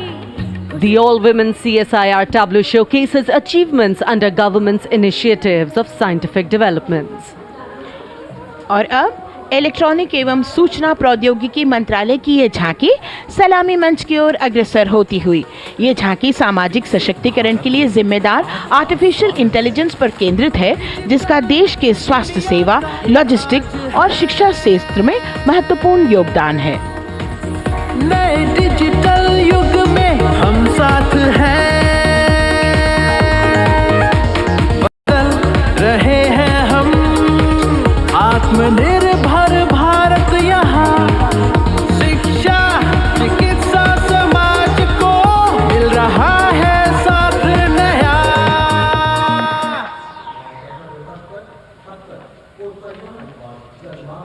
और अब कर्तव्य पथ पर शान से सलामी मंच की ओर अग्रसर होता हुआ पतन, पोत परिवहन और जल मार्ग मंत्रालय की झांकी जो सागरमाला प्रोजेक्ट पर आधारित है.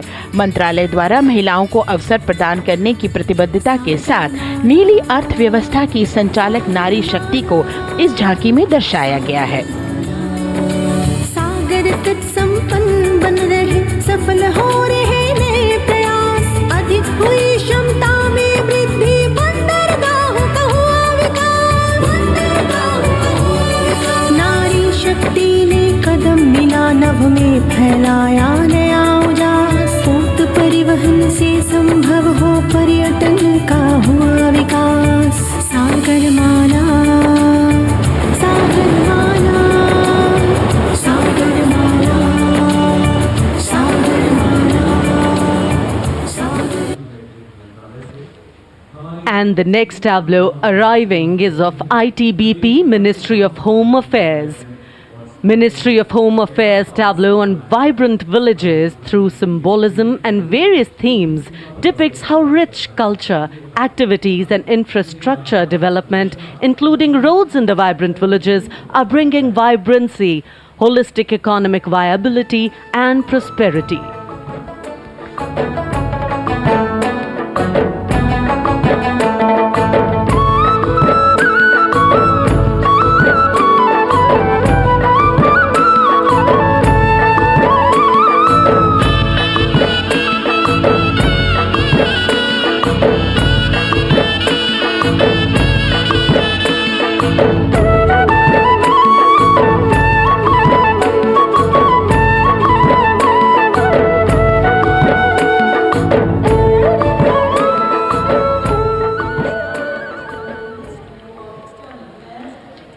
The next tableau is of Ministry of External Affairs.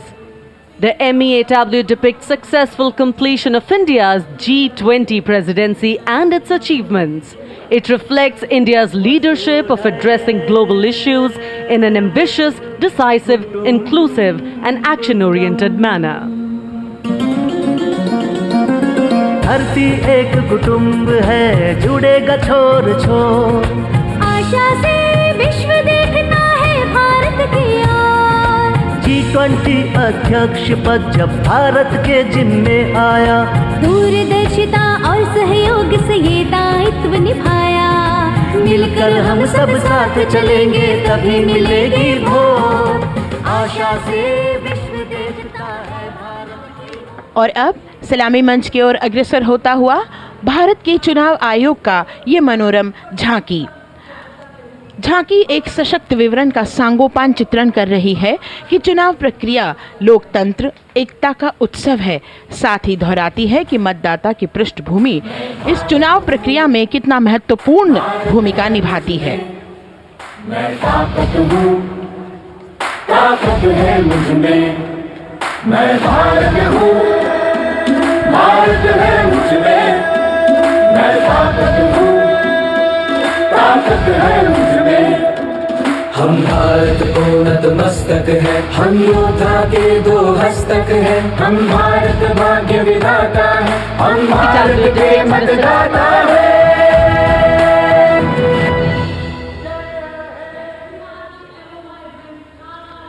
और अब सलामी मंच की ओर अग्रसर होता हुआ केंद्रीय लोक निर्माण विभाग की झांकी सेंट्रल विस्टा विकसित भारत का प्रतिबिंब।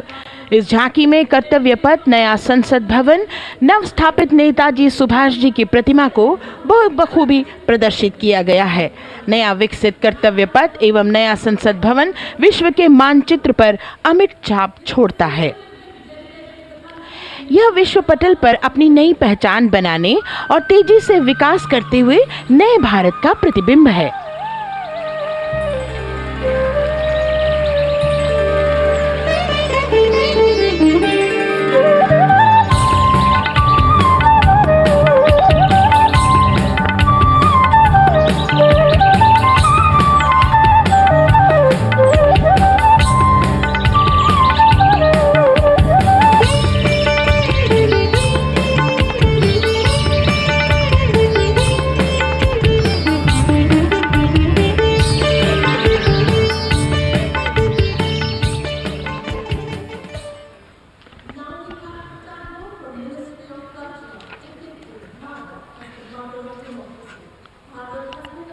संस्कृति मंत्रालय की झांकी इस संदेश के साथ कि भारत है लोकतंत्र की जननी। भारत की लोकतंत्र में सदैव आस्था रही है। वैदिक काल में सभा और समितियों की नींव रखी गई थी। भारतीय लोकतंत्र प्राचीन काल से सामाजिक सद्भाव, समावेशकता, समानता, समरसता और स्वतंत्रता से परिपूर्ण रहा है। वेदों में सभा, समिति और संसद जैसी जन भागीदारी वाली संस्थाओं के उल्लेख इसके प्रमाण हैं। महाजनपदों में हमारी समृद्ध लोकतांत्रिक विरासत का उल्लेख मिलता है। जैन और बौद्ध दर्शन में भी लोकतांत्रिक परंपरा के अनुसरण के दृष्टांत मिलते हैं। इसी तरह के संदर्भ हमारे अन्य ग्रंथों में भी हैं। उत्तर मेरूर, उक्कल एवं अन्य स्थानों पर उत्कीर्ण अभिलेखों में निर्वाचन पद्धति एवं प्रक्रिया के नियमों का उल्लेख है। चंद्रगुप्त, अशोक, कृष्णदेव राय, अकबर और शिवाजी जैसे महान शासकों ने अपनी अपनी शासन व्यवस्था में लोकोन्मुखी शासन के श्रेष्ठ उदाहरण प्रस्तुत किए हैं। पंचायत और ग्राम सभा जैसी व्यवस्था भारत के गांवों में, विशेषकर ईशान्य भारत के राज्यों में भी परंपरा से दिखाई देती है। हमारा सुदृढ़ संविधान हमें हमारे देश में लोकतांत्रिक व्यवस्था की सदा आश्वस्ति देता है। अपनी सुदीर्घ और गौरवशाली परंपरा के कारण ही भारत को लोकतंत्र की जननी कहा जाता है। And as the tableau from the Ministry of Culture passes on, we have cultural performances. The theme, Vande Bharatam, Nari Shakti. For the third year, the Ministry of Defence and the Ministry of Culture present their cultural extravaganza, Vande Bharatam. 1,500 dancers, 30 folk dance styles, 199 are tribal dance artists. We have Bollywood artists and classical dancers. And this grand performance representing the cultural splendor of India, a symbol of the tireless creative work of the Sangeet Natak Academy and the zonal cultural centers, an autonomous body of the Ministry of Culture. Out of the total of 1,500 female artists, we have 199 from the tribes, 399 classical dancers and 56 from Bollywood. Of the masks that will be seen here, 57 masks are related to tribal dances, while 63 are used in folk dances. Kuchipudi, Kathak, Bharatanatyam, Satriya, Odissi, Manipuri, Mohiniyattam. You name the dance form, they are all going to be represented here. Beauty and culture with perfect grace, rhythm and diversity. It's a very proud moment for India to showcase the complete kaleidoscope that makes up this great nation, a nation we call home, a nation that we belong to. Cultural performances, Vande Bharatam depicting Nari Shakti here on Kartavya Path. Everybody wanting to identify with a particular dance style, familiar to them, close to them, or close to their state. So everybody all set to witness this beautiful segment of the Republic Day Parade as India comes together to celebrate its 75th Republic Day. A lot of agencies have put in their effort to synchronize the sound system. Each dancer beautifully choreographed and synchronized. Bharat यानी भव्य भूगोल और अतुल्य इतिहास, शास्त्रों के मूल सिद्धांतों से समावेशी संविधान तक, शून्य के आविष्कार से डिजिटल विश्व में व्यापक छलांगे, पंचांगों के खगोलीय गणित से चंद्रयान की सफलता, दुनिया के कॉर्पोरेट क्षेत्र में भारतीयों का सम्मानजनक रुतबा, विश्व शक्ति की डगर पर बढ़ते कदम, ये परिणाम है देश हित को समर्पित सोच का, सधे हुए सन्निष्ठ नेतृत्व का, कर्मयोग के कार्यान्वयन का। ये है संकल्प से सिद्धि। वंदे भारतम, नमन तुझे, शत नमन तुझे, शत नमन तुझे, है नमन तुझे, है नमन तुझे, शत नमन तुझे, शत नमन तुझे। संकल्प लिए जो भी होंगे उन्हें सिद्धि तक पहुंचाना है।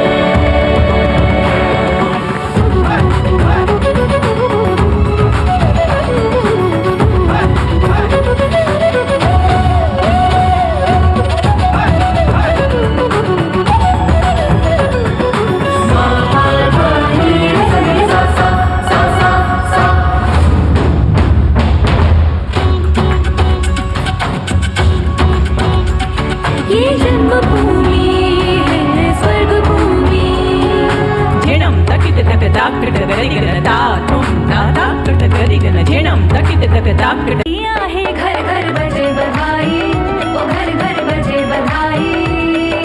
यहाँ कुंभ की छटा देख कर दुनिया जय जय बोले, नए उद्यमों ने विकास के नए रास्ते खोले। छठी धुंध उत्तर प्रदेश की नई रोशनी छाई, नई रोशनी छाई। साथ ही उत्तर प्रदेश की समृद्ध विकास, जिसमें जेवर अंतर्राष्ट्रीय हवाई अड्डा, नोएडा में सबसे बड़े मोबाइल मैन्युफैक्चरिंग फैक्ट्री, इन सभी को झांकी में दिखाया गया है। और अब सलामी मंच के सामने अग्रसर होता हुआ तेलंगाना राज्य की झांकी। ప్రజాస్వామ్య స్థాపనకి పునాదిగా నిలిచెనే గాంధీ వల్లభాయ్ పటేల్, సుభాష్ చంద్ర బోసులు, రామ్జీ గొండు కొమ్రం భీమ్, వీరనారి ఐలమ్మలు, ఎందరో యోధుల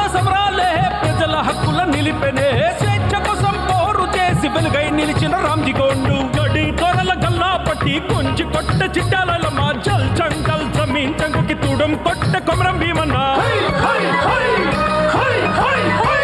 జనాల మేలు కోరే तेलंगाना की इस भव्य झांकी में जमीनी स्तर पर जनतंत्र तेलंगाना की आज़ादी आंदोलन के योद्धा और उनकी परंपरा को बखूबी दर्शाया गया है. And the next tableau approaching the saluting base, Indian Space Research Organization. The Chandrayaan-3 tableau depicts the successful soft landing of the Chandrayaan-3 spacecraft on the moon near the South Pole. अंतरिक्ष की ऊंचाइयों को छूने लगा भारत परिवार प्रगति पथ पर हो रहा देश आज गतिमान इसरो विकसित भारत की पहचान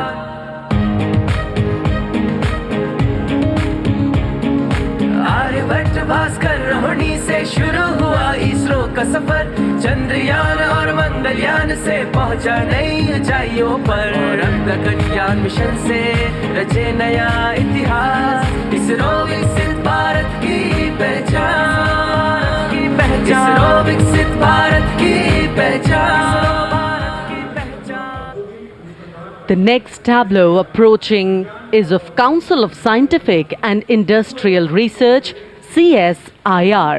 The visually enchanting tableau of Council of Scientific and Industrial Research aligns with the Viksit Bharat theme and is on the Purple Revolution ushered through lavender cultivation in Jammu and Kashmir.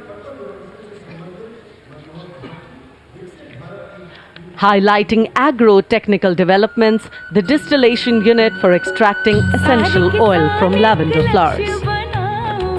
Lavender हर एक खेत में लगाओ ई tractor घर घर ले आओ कम लागत में मुनाफा कमाओ सारे किसान एक लक्ष्य बनाओ CSIR संग बढ़ते जाओ.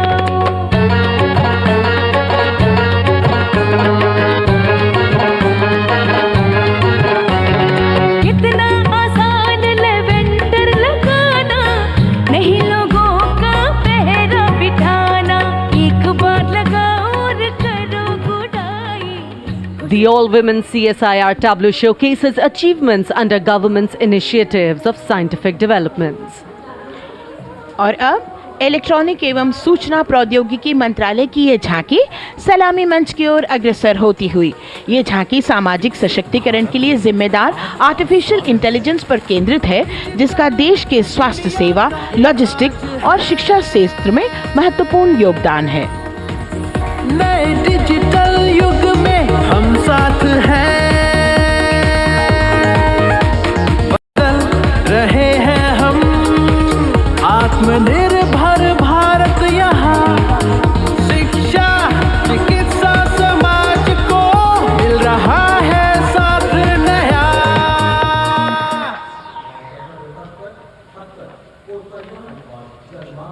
और अब कर्तव्य पथ पर शान से सलामी मंच की ओर अग्रसर होता हुआ पतन, पोत परिवहन और जल मार्ग मंत्रालय की झांकी जो सागरमाला प्रोजेक्ट पर आधारित है. मंत्रालय द्वारा महिलाओं को अवसर प्रदान करने की प्रतिबद्धता के साथ नीली अर्थव्यवस्था की संचालक नारी शक्ति को इस झांकी में दर्शाया गया है. सागर तट संपन्न बन रहे सफल हो रहे नए प्रयास अधिक हुई क्षमता में वृद्धि बंदरगाहों का हुआ विकास नारी शक्ति ने कदम मिला नभ में फैलाया नया उजास पोत परिवहन से संभव हो पर्यटन का हुआ विकास. सागरमाला सागरमाला सागरमाला सागरमाला सागर. And the next tableau arriving is of ITBP, Ministry of Home Affairs. Ministry of Home Affairs tableau on vibrant villages through symbolism and various themes depicts how rich culture, activities and infrastructure development, including roads in the vibrant villages, are bringing vibrancy, holistic economic viability and prosperity.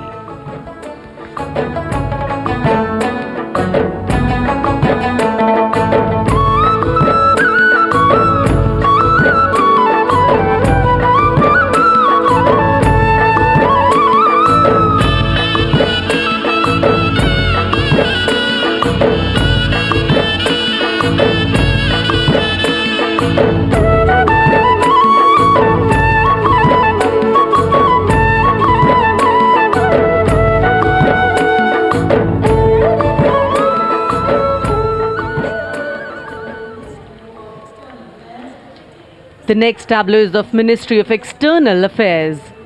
The MEA tableau depicts successful completion of India's G20 presidency and its achievements. It reflects India's leadership of addressing global issues in an ambitious, decisive, inclusive and action-oriented manner. धरती एक कुटुंब है, जुड़ेगा छोर छोर। आशा से विश्व देखता है भारत की ओर। G20 अध्यक्ष पद जब भारत के जिम्मे आया, दूरदर्शिता और सहयोग से ये दायित्व निभाया। मिलकर हम सब साथ चलेंगे तभी मिलेगी भोर। आशा से विश्व देखता है भारत। और अब सलामी मंच की ओर अग्रसर होता हुआ भारत के चुनाव आयोग का ये मनोरम झांकी एक सशक्त विवरण का सांगोपान चित्रण कर रही है कि चुनाव प्रक्रिया लोकतंत्र एकता का उत्सव है। साथ ही दोहराती है कि मतदाता की पृष्ठभूमि इस चुनाव प्रक्रिया में कितना महत्वपूर्ण भूमिका निभाती है। मैं ताकत है मुझ में, मैं भारत हूँ, भारत है मुझ में, मैं ताकत हूँ, ताकत है मुझ में। हम भारत को नतमस्तक है, हम योद्धा के दो हस्तक है। हम भारत भाग्य विधाता है, हम भारत के मतदाता है।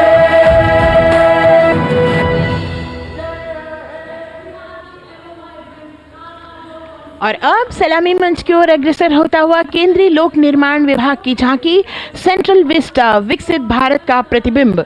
इस झांकी में कर्तव्य पथ, नया संसद भवन, नव स्थापित नेताजी सुभाष जी की प्रतिमा को बहुत बखूबी प्रदर्शित किया गया है। नया विकसित कर्तव्य पथ एवं नया संसद भवन विश्व के मानचित्र पर अमिट छाप छोड़ता है। यह विश्व पटल पर अपनी नई पहचान बनाने और तेजी से विकास करते हुए नए भारत का प्रतिबिंब है।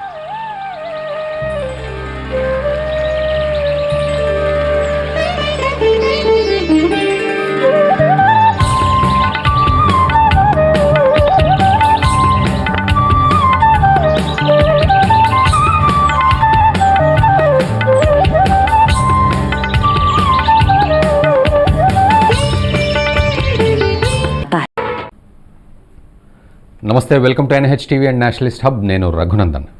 గణతంత్ర స్ఫూర్తి మన జాతి నిర్మాణంలో భాగంగా మనం ఆ స్ఫూర్తిని ఏ విధంగా పొందాలి? సో స్వాతంత్రం సిద్ధించి మనకు ఎన్ని సంవత్సరాలైనా సరే మనం ఒక అభివృద్ధి దిశగా ప్రయాణం చేస్తున్నామా లేదా, మరోవైపు జాతి నిర్మాణం దిశగా అడుగులు పడుతున్నాయా లేదా అంటూ పరిపరి విధాలుగా మనం ప్రశ్నించుకుంటూ ముందుకు వెళ్ళాలి. ఇది ప్రతి పౌరుడి బాధ్యత, అటు ప్రభుత్వాల బాధ్యత. మరోవైపు మన ఘనమైన చరిత్ర ఏమిటి, మన దేశం ఎటువంటి సంపద కలిగిన దేశం, ఆ తర్వాత ఎలాంటి దాడులు మన మీద జరిగాయి, ఆ తర్వాత స్వాతంత్రం సిద్ధించిన తర్వాత ఎటువంటి స్వాతంత్ర స్ఫూర్తితోటి మనం ముందుకు వెళ్ళాం, మరోవైపు జాతి నిర్మాణంలో భాగంగా ఎటువంటి గణతంత్ర స్ఫూర్తితోటి కూడా ముందుకు వెళ్తున్నాం. అండ్ అభివృద్ధితో పాటు మనం సాంస్కృతికంగా అన్ని అంశాలతో పాటు ముడిపడి ఉన్న విధంగా ఒక భారతీయ పౌరుడు ఏ విధంగా దేశ నిర్మాణానికి, జాతి నిర్మాణానికి దోహదపడుతున్నాడు అంటూ పరిపరి విధాలుగా ప్రశ్నించుకుంటూ ముందుకు వెళ్ళాలి. ముఖ్యంగా ఈ మధ్య కాలంలో మనం చూస్తున్న సందర్భం, చాలామంది దేశభక్తి గురించి మాట్లాడుకోవడం, జాతి నిర్మాణం గురించి మాట్లాడుకోవడం, మంచైనా చెడైనా సరే మాట్లాడుకునే ప్రయత్నం ఎక్కువగా చేస్తూ ఉన్నారు. సో అటువంటి చర్చలు జరగాలి.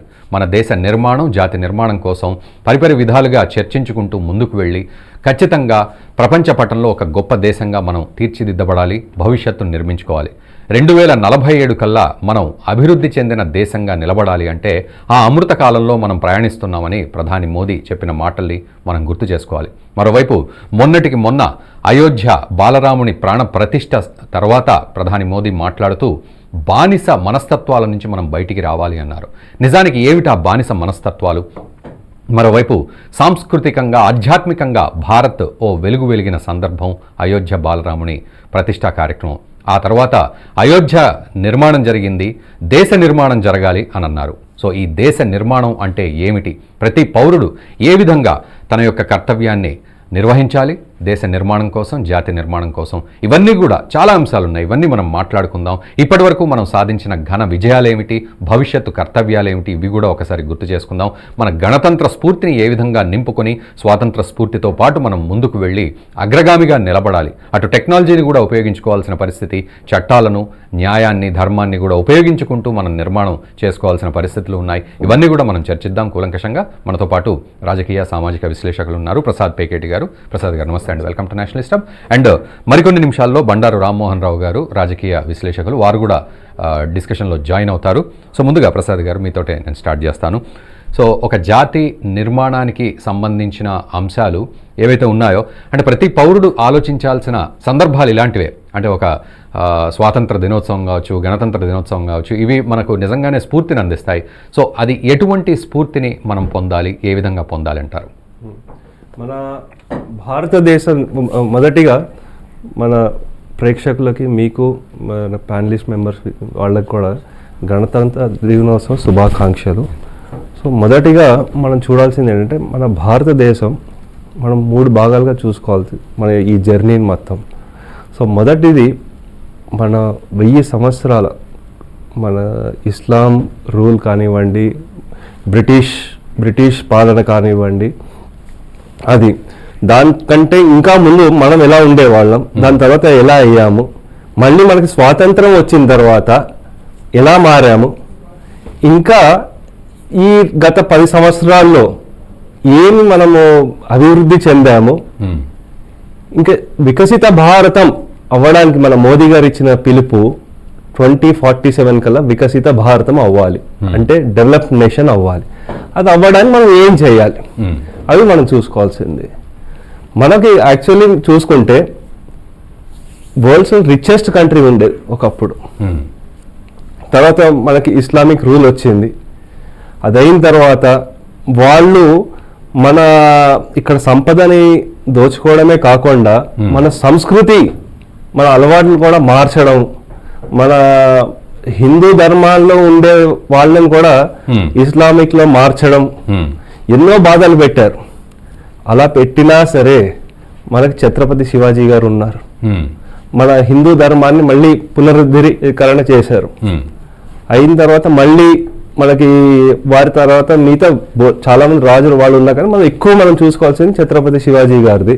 ఎందుకంటే ఇస్లామిక్ రూల్ని గట్టిగా ఎదుర్కొని వాళ్ళని ఫైట్ చేసి మిగతా మళ్ళీ సనాతన ధర్మం అంటే ఏంటి చాటిన వాళ్ళలో ఛత్రపతి శివాజీ గారు చాలా ముఖ్య పాత్ర వారిది. ప్రతి మాతృమూర్తి వాళ్ళ సంతానం వచ్చేవాళ్ళు ఒక ఛత్రపతి శివాజీ అవ్వాలి అన్న స్ఫూర్తిని ఇచ్చారు. అలాగే ప్రతి గురువు కూడా వారికి ఛత్రపతి శివాజీ అంటే నా శిష్యుడు కూడా ఒక ఛత్రపతి శివాజీ అవ్వాలి అన్న స్ఫూర్తిని ఇచ్చారు. అది అయిన తర్వాత మళ్ళీ 1800లో వచ్చేసరికి అప్పుడు మళ్ళీ మనకు స్వామి వివేకానంద రావడము, వారు కూడా మనకి ఈ ఇంగ్లీష్ ఎడ్యుకేషన్ లేకపోతే బయట అప్పుడప్పుడే మళ్ళీ గ్లోబ్లో మనం స్ప్రెడ్ అవ్వడము, భారతీయులు అంటే చిన్న చూపు చూడడము, అసలు హిందూ ధర్మం అంటే చిన్న చూపు చూడడము, అటువంటి జరిగినప్పుడు వారు దగ్గరుండి మళ్ళీ ఒక జాగృతి తీసుకొచ్చారు జనాల్లో. అలా జరిగి మరి మనకి ఎప్పుడో రావాల్సిన మనకి స్వాతంత్రం దగ్గర 80-90 ఏళ్ళు లేట్ అయింది. ఓకే. సో మనకి యాక్చువల్ రావాల్సింది మన ఫస్ట్ వార్ ఆఫ్ ఇండిపెండెన్స్ అంటారు. సో అప్పుడు 1857లోనే రావాల్సింది, కానీ మనలో ఐక్యత లేకపోవడం చేత సో అందు గురించి మనం అది మిస్ అయిపోయాం. మళ్ళీ దాని గురించి కష్టపడి అహింస అనే ఒక పదాన్ని మనము అడ్డు పెట్టుకుని మన కొంతమంది నాయకులు వాళ్ళు కష్టపడి మిగతా వాళ్ళు ఎంతోమంది ప్రాణత్యాగాలు చేశారు, కొన్ని లక్షల మంది వాళ్ళు ప్రాణత్యాగాలు చేశారు. ఎంతో కష్టపడితే వచ్చింది మనకి.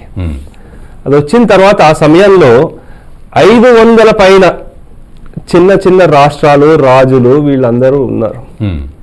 అది అయిన తర్వాత మరి వీళ్ళందరినీ ఒక తాటిపై తీసుకొచ్చి వివిధ రాష్ట్రాలుగా ఏర్పాటు చేసి భాషా పరంగా లేకపోతే ప్రాంతీయ పరంగా కొన్ని రాష్ట్రాలుగా చేసిన తర్వాత మళ్ళీ మనకి ఎలా ఉండాలి, మనకి గవర్నమెంట్ రూల్స్ కానీ ఈ ఆర్టికల్స్ కానీ ఫండమెంటల్ రైట్స్ ఈ డ్యూటీస్ అవన్నీ ఎక్స్ప్లెయిన్ చేయడానికి మన అంబేద్కర్ గారు ఆ టీం అందరు కలిపి మనకి కాన్స్టిట్యూషన్ ఏర్పాటు చేశారు.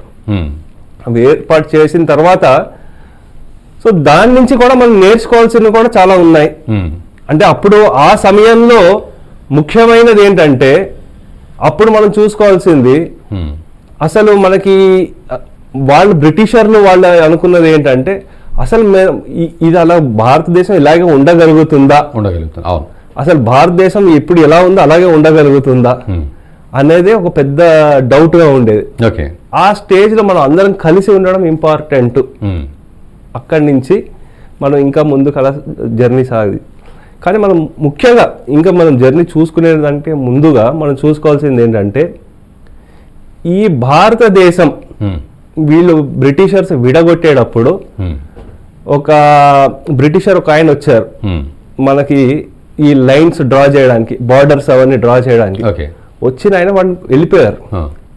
ఇది పుణ్యభూమి, ఈ భూమిని ఆ దేవుడే డిజైన్ చేశాడు, సో అందు గురించి నేను చేయలేను, దీన్ని విభజించలేను అని చెప్పి వెళ్ళిపోయారు. ఎందుకంటే మనకి సముద్రం ఒక పక్కన, ఇటు 3 పక్కల సముద్రం, పైన హిమాలయాలు, ఇంత చక్కనైన భూమి, మనకు కావాల్సిన వనరులు అన్నీ ఉన్నాయి. ఇటువంటి భూమిని నేను విడదీయలేను అని వెళ్ళిపోయారు. కానీ ఆ టైంలో ఉన్న రాజకీయ కారణాలు లేకపోతే ఎవరో ఒక మిగతా కమ్యూనిటీని మనము వాళ్ళ స్వార్థ ప్రయోజనాలు దానివల్ల విడిపోవాల్సి వచ్చింది. కానీ కల్చరల్లీ ఇప్పుడు కూడా మనం అందరం ఒకటే. సో అఖండ భారతం అనుకుంటే, అఖండ భారతం అంటే ఏదో జాగ్రఫీలు అన్ని కలిసిపోవడం కాదు, మన ఆలోచన విధానాలు అవన్నీ ఒకటే. సో అది మనకి 47 తర్వాత మనకి ఫ్రీడమ్ వచ్చింది. తర్వాత మనకి 50లో మనకి కాన్స్టిట్యూషన్ వచ్చిన తర్వాత మనకి అప్పుడు రాజకీయాల్లో ఆ టైంలో ముఖ్యమైనది ఏంటంటే మెయిన్ ఉండే వాళ్ళకి భోజనాలు రావడం, అంటే తినడానికి తిండి అది ఇంపార్టెంట్. మనం దానికి కూడా వేరే దేశాల మీద ఆధారపడి ఉండేవాళ్ళం. అక్కడి నుంచి తర్వాత ఉండే వాళ్ళకి వృత్తి ఉద్యోగం కల్పించడం, సో అది ఇంకొక ముఖ్యమైనది. అలాగే బేసిక్ హెల్త్ కావడం, మనకు ఒక విద్యా సంస్థలు ఏర్పాటు చేసుకోవడము, ఇవన్నీ జరుగుతుండగానే మనకి యుద్ధాలు కూడా జరిగాయి. సో ఇటువంటి పరిస్థితుల్లో మనకి ముఖ్యమైనది ఏంటంటే ఎడ్యుకేషన్.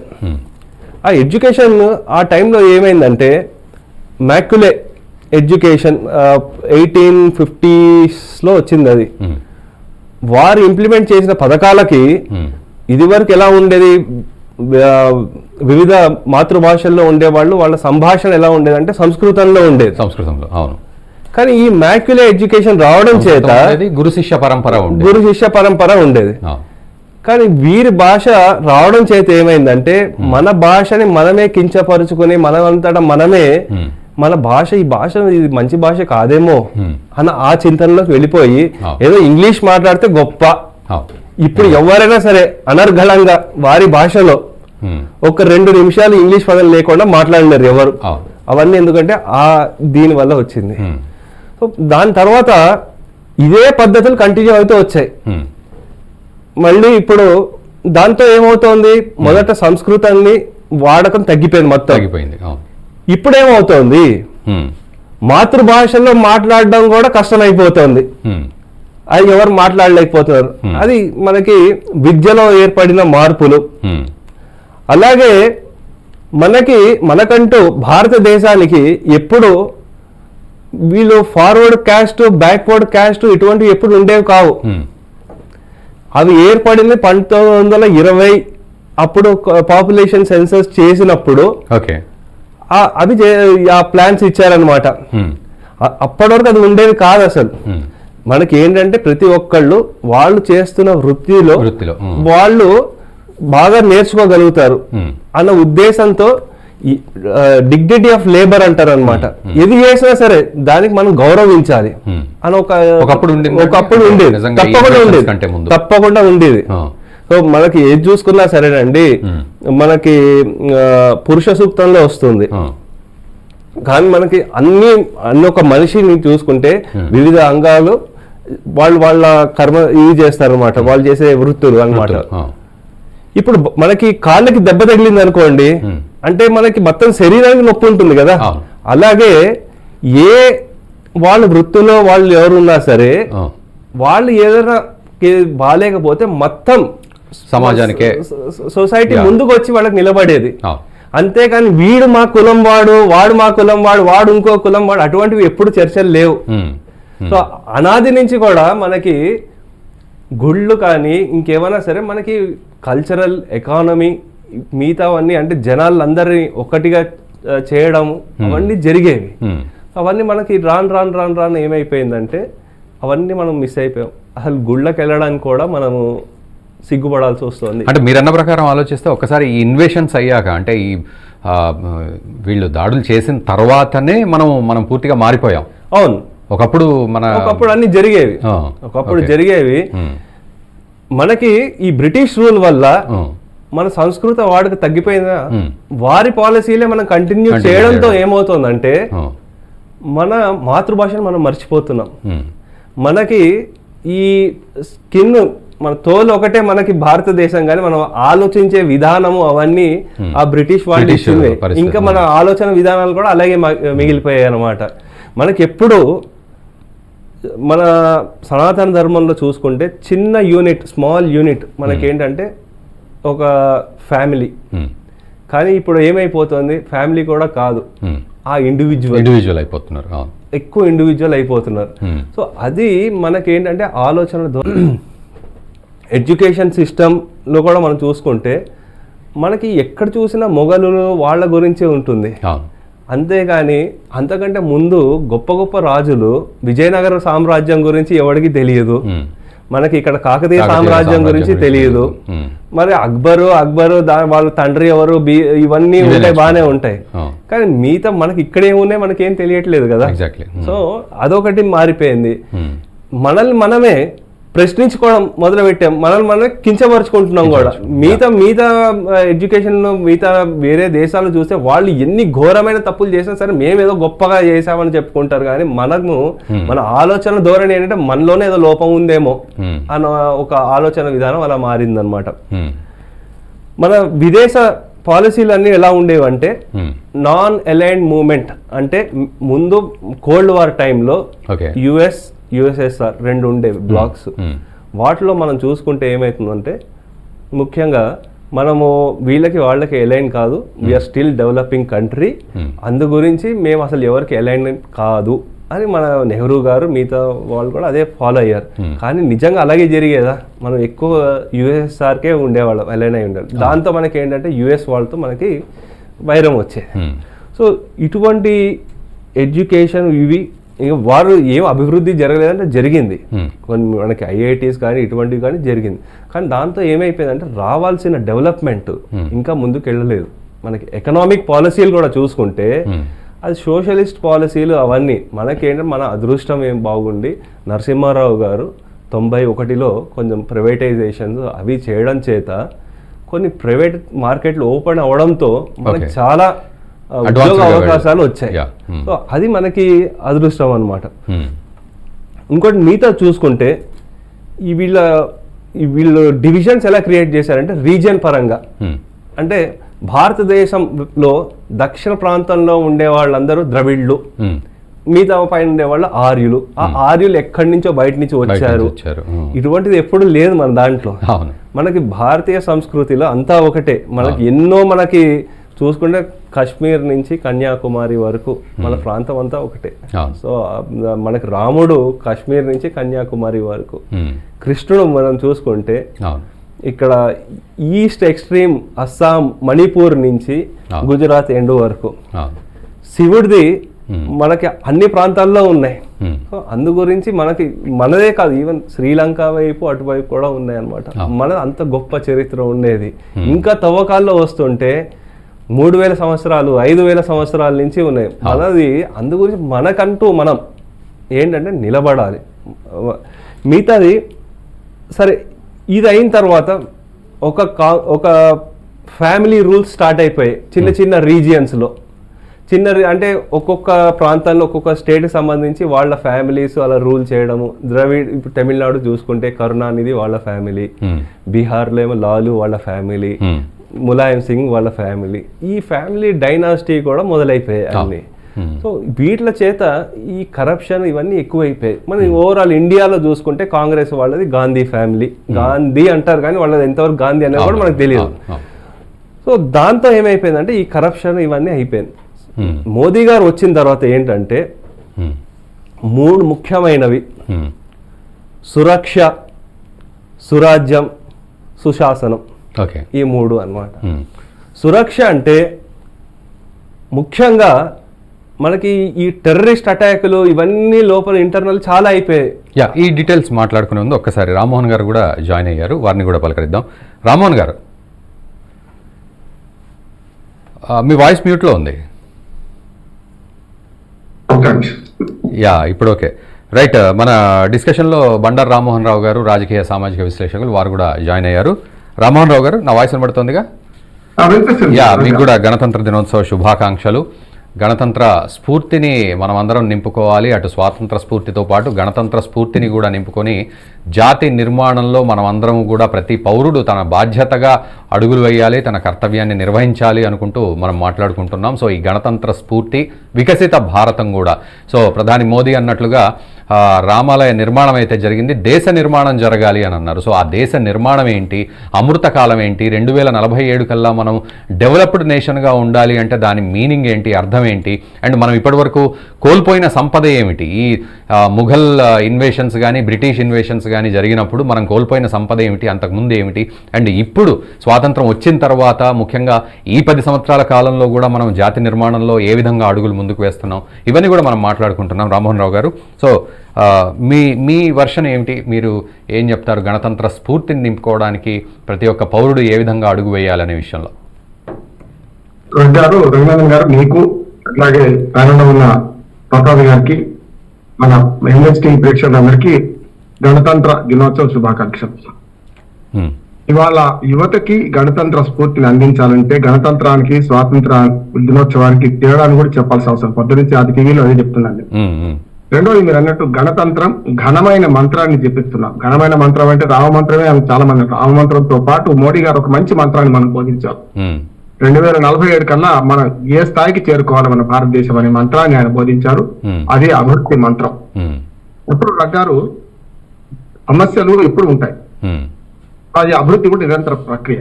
మన 75 ఏళ్ళుగా ఏమీ సాధించలేదంటే ఎంత అబద్ధమో, అన్ని సాధించా గొప్ప చెప్పుకోవడం కూడా అంతే అబద్ధం అవుతుంది. కానీ నేనేమంటున్నానంటే గారు, ఇప్పటిదాకా గ్లాసులో సగం నీళ్లు ఉన్నాయి, సగం నీళ్లు లేవు. సగం నీళ్లు లేనిది వాస్తవమే, సగం నీళ్లు ఉన్నాయి వాస్తవమే. మనలాంటి వాళ్ళు పాజిటివ్ ఆలోచించే వాళ్ళు సగం నీళ్లు నెగిటివ్ ఆలోచన వాళ్ళు సగం నీళ్లు లేవని ఆలోచిస్తారు. ఈ రెండు సమానం, రెండు కూడా నిజమే. కానీ భారతదేశం గత 75 ఏళ్ళుగా వరుసగా ముందుకు పోతూ ఇంకా సాధించాల్సిన అభివృద్ధి ఎంతో ఉన్నా సాధించాల్సింది ఇంకా ఉన్నది. కనుక దాని వైపు పోదామని మనకు ఘనమైన అభివృద్ధి మంత్రాన్ని మోడీ గారు రామమంత్రంతో పాటు మనకు అందరికి బోధించారు. చాలా సంతోషం అంటున్నారు. రెండోది ఏంటంటే, ప్రసాద్ గారు మాట్లాడారు, మనకు ప్రాంతీయ పార్టీలన్నీ కూడా కుటుంబ పార్టీలుగా మారిపోయినాయి. ఖచ్చితంగా అట్లానే జాతీయ పార్టీలలో కూడా కుటుంబ వ్యవస్థ వచ్చేసింది. నెహ్రూ గారి కాలం వేరు. నెహ్రూ గారు కూడా కుటుంబ వ్యవస్థ నుంచి వచ్చిన వాడు, మోతీలాల్ నెహ్రూ నుంచి వచ్చిన వాడు. కనుక మనకు చూసుకుంటే అక్కడి నుంచి ఇక్కడ దాకా చూసుకుంటే ఈ కుటుంబ వారసత్వాలు లేని పార్టీగా మన బీజేపీని ఖచ్చితంగా ఒప్పుకోవాలి. ఇప్పుడు మోడీ తర్వాత అద్వానీ, వాజ్పేయి తర్వాత ఎవరైతారో చెప్పలేము, మనం చెప్పలేదు. మోడీ తర్వాత చెప్పలేము. కనుక ఇట్లాంటి వారసత్వాలు లేని పార్టీగా బీజేపీని గుర్తిస్తూనే బీజేపీ మీద ఇప్పుడు 10 ఏళ్ళు అధికారంలో ఉంది, మరొక 5 ఏళ్ళు అధికారంలోకి రావడానికి ప్రయత్నం చేస్తున్నది. అది ప్రజల అభిష్టం, ప్రజా తీర్పు, ప్రజల అంతిమంగా తీర్పు ఇచ్చేవాడు.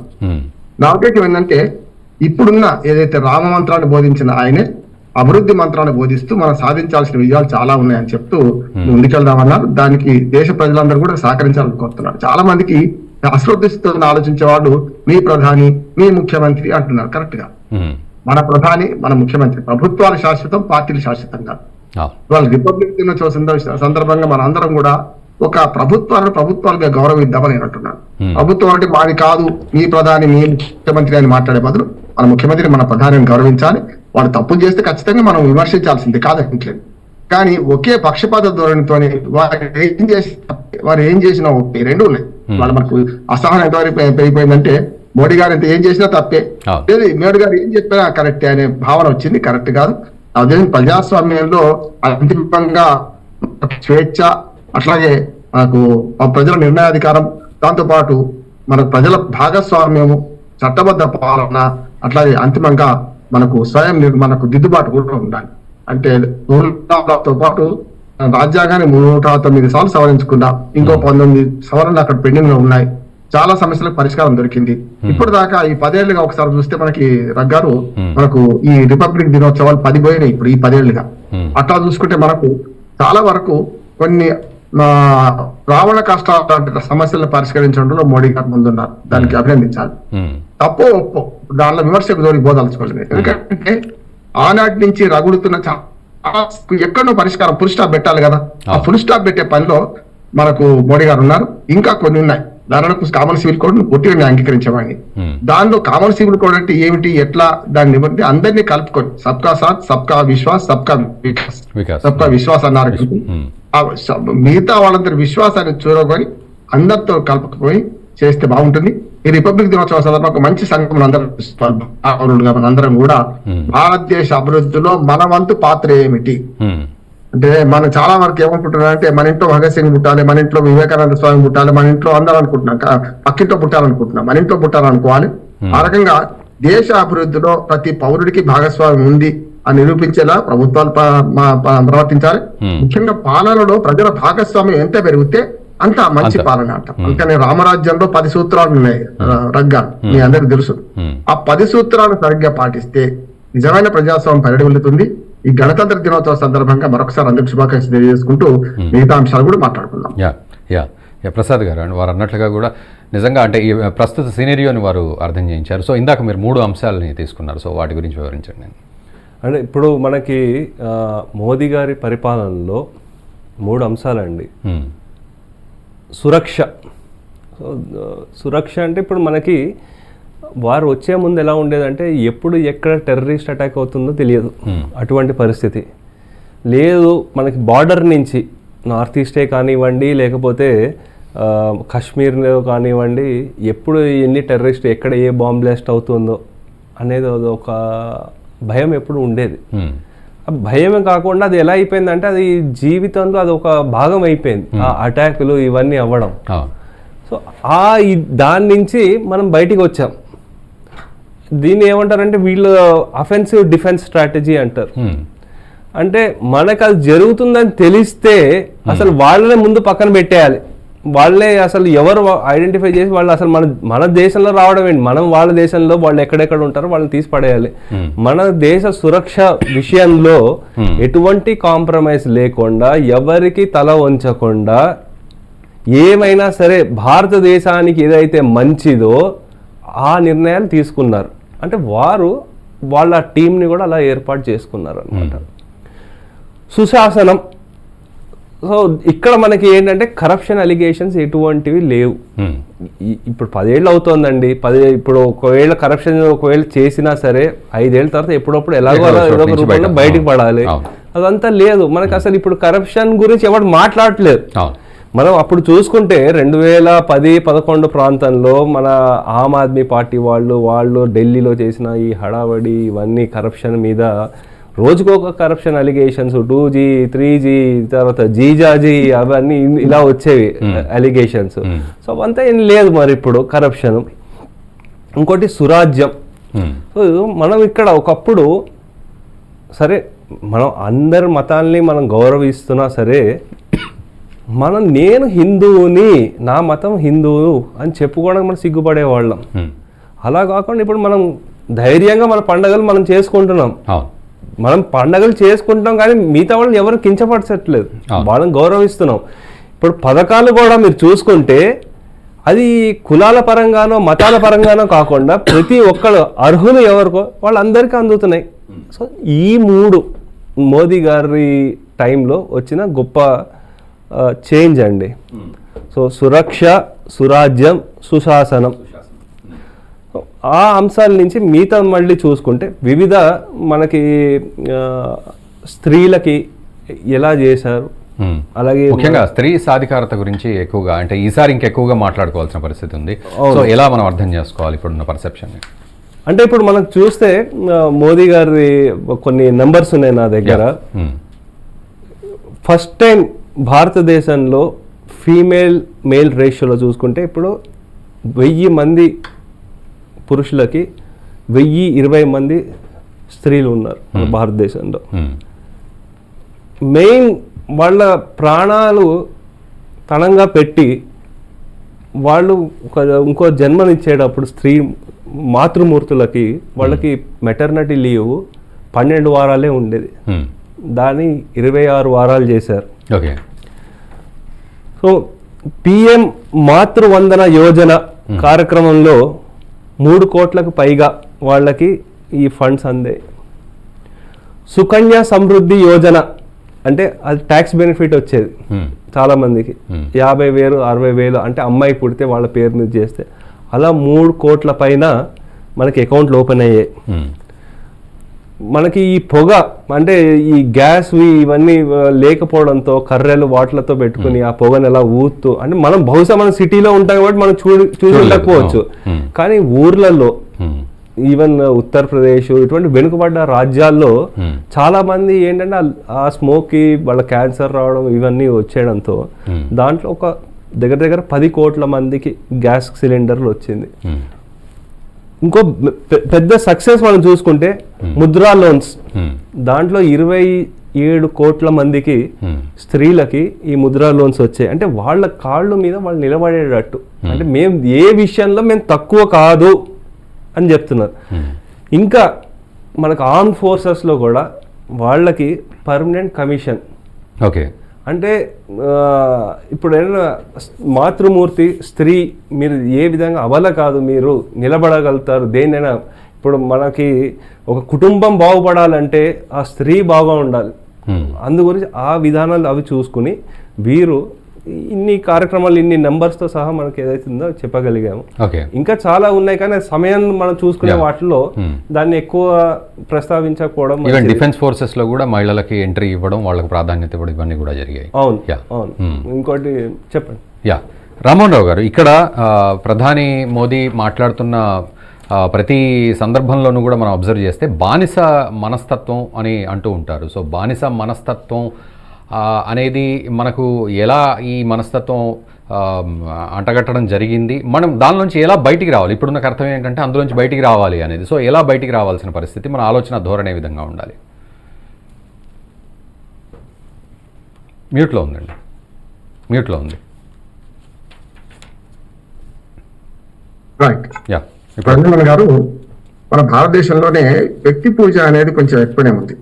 మిగతా మనకు ఫారిన్ కంట్రీస్ చూసుకుంటే సరే మిగతా ఆచార వ్యవహారం పక్కన పెట్టి ఒక వ్యక్తి పదవిలో ఉన్నప్పుడు ఉన్నంత ఆరాధన పదవిలో లేకపోతే ఉంటలేదు. అందుకని చూడండి, మీరు చాలా మంది పదవి నుంచి దిగిపోగానే ఫ్రస్ట్రేషన్ గురవుతున్నారు, పదవి ప్రాణం అనుకుంటున్నారు. పదవి లేకపోతే మనకు అసలు మనిషి బతుకున్నట్టే గుర్తిస్తలేవు. నేనేమంటున్నానంటే పదవితో నిమిత్తం లేకుండా వ్యక్తిత్వ విలువలతోని రాజకీయాల్లో కానీ సమాజంలో కానీ పెరిగినప్పుడు బాగుంటది. కానీ ఏమైందంటే దురదృష్టవశాత్తు మన దేశంలో వ్యక్తి పూజ పెరుగుతుంది, ఆ వ్యక్తి పూజ తగ్గించాల్సిన అవసరం ఉంది. చూడండి, చాలా దేశ అధినేతలు వాళ్ళు పదవి నుంచి దిగిపోయిన తర్వాత రకరకాల వృత్తుల్లో ఉంటున్నారు. అంటే మన మిగతా దేశాల్లో చూడండి, వృత్తి వేరు ప్రవృత్తి వేరు. రాజకీయం ప్రవృత్తి, నేను రాజకీయం నుంచి 20 ఏళ్ళు రాజకీయాలు ఉన్నవాడిని. వృత్తి వేరు ప్రవృత్తి వేరు. నా వృత్తి ఏంటి? న్యాయవాది. కానీ నా ప్రవృత్తి ఏంటి? రాజకీయం కావచ్చు, సమాజ సేవ కావచ్చు. ఏమంటారంటే ఆ వృత్తికి ప్రవృత్తికి మధ్యన సన్నని గీత సరిపేస్తున్నాం మనం. ఇవాళ నువ్వు ఏం చేస్తున్నా అంటే వార్డు మెంబర్ కూడా ఏం చేస్తున్నావంటే నేను వార్డు మెంబర్ అంటాడు ఛాతీ విరుచుకొని. ఆ ఆహార్యం గాని ఆంగికం గాని అన్ని మారిపోతుంటాయి. పదవిలో ఉన్నప్పుడు ఆ పదవి సర్వస్వం అనుకుంటున్నారు. అది దూరం కావాలన్న ఉద్దేశం. రాజకీయాల్లో ఓటమి గెలుపులు సహజంగా ఉంటాయి. ఓటమి ఉన్నప్పుడు కృంగిపోవద్దు, గెలుపు ఉన్నప్పుడు ఛాతీ విరుచుకొని మొత్తం అంతా ప్రపంచం అంతా నాదే అని విరవగొద్దు అనే దాన్ని రాజకీయ నాయకులు మన నుంచి నేర్చుకోవాల్సిన, సమాజం నేర్చుకోవాల్సిన అవసరం ఉంది అనుకున్నారు. ఒకటి. రెండోది ఏంటంటే మన భారతదేశం స్వాతంత్రం వచ్చి 78 సంవత్సరాలు అవుతుంది. ఇప్పుడు మనకు 77 సంవత్సరాలు అయిపోయింది. 2 సంవత్సరాల తర్వాత 75వ మన గణతంత్ర దినోత్సవం జరుపుకుంటున్నాం. ఈ సందర్భంగా నిజంగా అభివృద్ధి నిరంతర ప్రక్రియ, అందులో మన భాగస్వామ్యం ఎంత అని ప్రభుత్వాలు ఆలోచిస్తే ఖచ్చితంగా సక్సెస్ అవుతాయి. ఈ అవినీతి విషయానికి వచ్చాం, నేను చూసినాం మనం. అవినీతి విషయానికి వస్తే స్కాముల ప్రభుత్వాలు లేవు. ఇది ముఖ్యంగా కేంద్ర ప్రభుత్వం విషయానికి వస్తే అంతవరకు అంగీకరించవచ్చు. కానీ రాష్ట్ర ప్రభుత్వాల సంగతి ఏంటి? నిన్నే చూసాం 100 కోట్ల రూపాయలు దొరికినాయి. ఒక టౌన్ ప్లానింగ్ ఆఫీసర్ నుంచి మొదలు పెడితే అసలు మున్సిపాలిటీలు ఎవరిని ఏం కదిలించినా కూడా 1000 కోట్ల రూపాయల అవినీతి కనపడుతుంది. మూలాలు ఎక్కడున్నాయంటే రాజకీయము అవినీతి రెండు కవల పిల్లలాగా మారిపోయి అధికారులు అవినీతికి ఎట్లా ఆస్కారం ఉంటుందో రాజకీయ నాయకులు నేర్పడం, రాజకీయ నాయకులు 10 కాడ 20 ఆశపడ్డం. మొత్తం ఏంటంటే లీడర్ సినిమాలో రాణా ఒక మంచి డైలాగ్ అంటాడు, మీకు 10 ఎకరాల భూమి సరిపోదా, 20 ఎకరాల భూమి సరిపోదా, 100 కోట్లు సరిపోదా, 1000 కోట్లు 1,00,000 కోట్లు ఏం చేసుకుంటారని చెప్పి ఇవాళ రాజకీయ నాయకులు అందరూ కూడా అంతర్మాదం చేసుకోవాల్సిన అవసరం ఉన్నది. అందుకని కేంద్ర ప్రభుత్వంలో గతంలో మనం చూసుకుంటే A to Z scams Congress హయాంలో మేము మ్యాప్ వేసినాం, చార్ట్ వేస్తే ఆ 26 అక్షరాలకు 260 స్కాములు కనపడ్డాయి. అంటే ఒక అక్షరం మీద 10-20 స్కాములు రాయాల్సి వచ్చింది A to Z. ఇవాళ అది లేకపోవచ్చు. కానీ రాష్ట్రాల విషయానికి వస్తే ఏముంది చూసిండ్రు కదా మీరు, వ్యవస్థ మార్పు కాకుండా అంబేద్కర్ అదే అంటాడు, రాజ్యాంగ సమావేశం పూర్తయిన తర్వాత 26 నవంబర్ 1949లో రాజ్యాంగం అనే మన దేవతా గుడిని కట్టుకున్నాం, ఈ దేవతను ప్రతిష్ఠించేలోగా దయ్యాలు కూర్చుంటే ఎట్లా అన్నాడు. ఇంకో మాట కూడా అన్నాడు. నిన్ననే నాకు బ్యాడ్జీ కనపడుతుంది మీకు, నాకు పొద్దు నుంచి మీటింగ్లలో ఉన్నాను నేను. నిన్ననే మనం ఓటర్ దినోత్సవం జరుపుకుంటాం, జాతీయ ఓటర్ దినోత్సవం జరుపుకుంటాం, పెద్ద ఎత్తున జరుపుకుంటాం మనం. నిన్న ఎలక్షన్ కమిషన్ ఏర్పడ్డ రోజు 1950, ఒక రోజు ముందే రిపబ్లిక్ డే కన్నా ముందు రోజు ఏర్పడ్డది. 14వ ఓటర్ దినోత్సవం అంటే 2011 నుంచి చేస్తున్నాం కనుక ఆయన రాజ్యాంగాన్ని సమర్పిస్తూ అంబేద్కర్ గారు ఒక మంచి మాట చెప్పారు, ఇవాళ ఒకే ఓటు ఒకే విలువ సమర్పించుకుంటున్నాం, కానీ ఒకే మనిషి ఒకే విలువ ఉందా అని ప్రశ్నించాడు. ఇవాళ కూడా అస్పృశ్యత ఉంది దేశంలో. నేను నెగిటివ్ చెప్పడం లేదు, అంటే మనం రెండు పార్శ్వాలు స్పృశించాలంటే అభివృద్ధి ఎంత ఉందో అస్పృశ్యత ఉన్నది. ఒకే మనిషికి ఒక విలువ లేదు, ఒక మనిషికి ఓ విలువ, ఒక మనిషికి ఓ విలువ ఉంది. జ్ఞానంలో విలువ వేరు, కానీ సమాజంలో చూసే చిన్న చూపు చూసే సామాజిక అసమానతలు ఉన్నాయి, ఆర్థిక అసమానతలు ఉన్నాయి, రాజకీయ అసమానతలు ఉన్నాయి. వీటిని ఎట్లా దూరం చేయాలని ఆలోచించాలి. అందుకనే ఇవాళ ఆసేతు హిమాచలం కింది నుంచి మీద దాకా సంస్కృతి ఒకటే కావచ్చు, కానీ ఎన్నో అంతరాలు ఉన్నాయి. ఈ అంతరాలను దూరం చేసే క్రమంలోనే నిన్న మనం రాష్ట్రపతి ద్రౌపది ముర్ము గారు మాట్లాడిన మాటలు కూడా మనం అర్థం చేసుకోవాలి.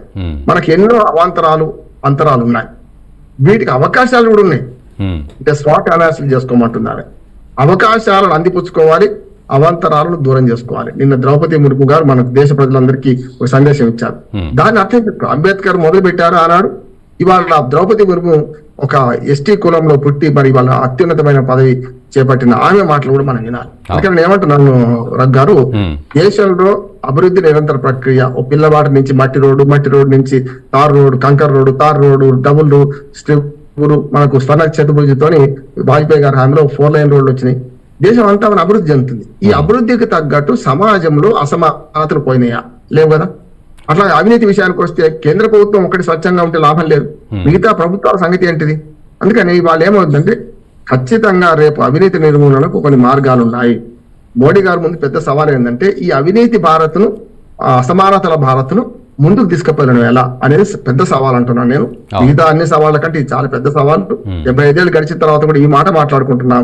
ఆయన ముందున్న సవాళ్ళకు పరిష్కారం కూడా నేను చెప్తాను. ఎప్పుడు కూడా సమస్యల వర్ణన కంటే పరిష్కారాల వైపు మనం పోవాలి.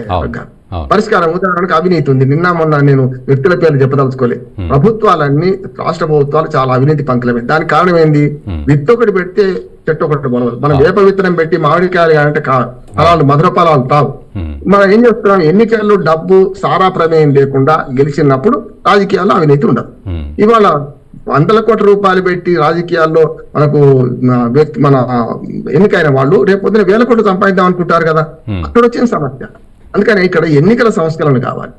రెండోది చట్టబద్ధ పాలన. అంటే మనకు అందరు చట్టం ముందు అందరు సమానుడే అనే భావన రావాలి. దానికి అవసరమైన యంత్రాంగం చేయాలి. అంతేందుకు అవినీతి నిర్మూలనకు మేము లోక్సత్తా తరఫున గతంలో ఒక మంచి చట్టాన్ని ప్రతిపాదించి అందరి ఎంపీలకు, ఎమ్మెల్యేలకు అందరికి పంపినాం. వాజ్పేయి గారు, మన మోడీ గారు వచ్చినా కూడా మేము సమర్పించి వచ్చినాం. ఏమనంటే అవినీతి పాల్పడే అధికారులను గాని, రాజకీయ నాయకులను గాని వాళ్ళ ఆస్తులను జప్తు చేసే అధికారం ఇవ్వండి.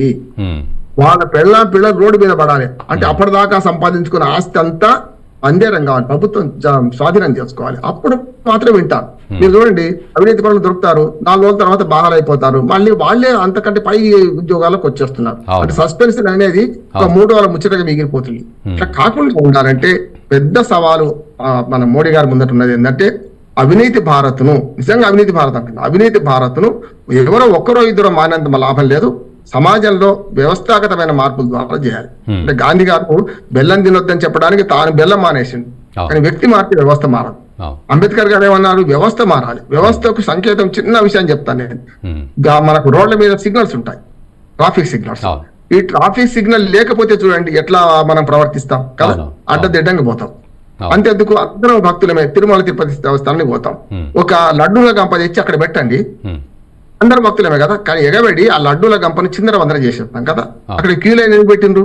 అందుకని క్యూ లైన్ అనేదేమో ఒక వ్యవస్థ, అరాచకం అనేదేమో గంపను బయట పెట్టడం, మధ్యన పెట్టడం. అందుకని నేను ఏమంటున్నానంటే ఇవాళ దేశవ్యాప్తంగా ఈ అరాచకమైన శక్తులు కొన్ని ఉన్నాయి. వీటిని కంట్రోల్ చేయడంలో ప్రభుత్వాలు కొంత పనిచేస్తున్నాయి, కాదంటలేదు.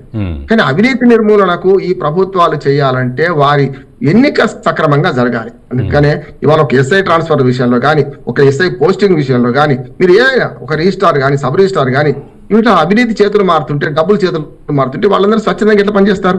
రాజకీయ నాయకులు ఎంత స్వచ్ఛందంగా ఉన్నా కూడా, నేను ఒక మాట చెప్పి, సురేష్ ప్రభు గారని మనకు శివసేన నుంచి అప్పుడు ఎంపీగా ఉండేవాడు, ఆయన విద్యుత్ శాఖ మంత్రిగా ఉండేవాడు.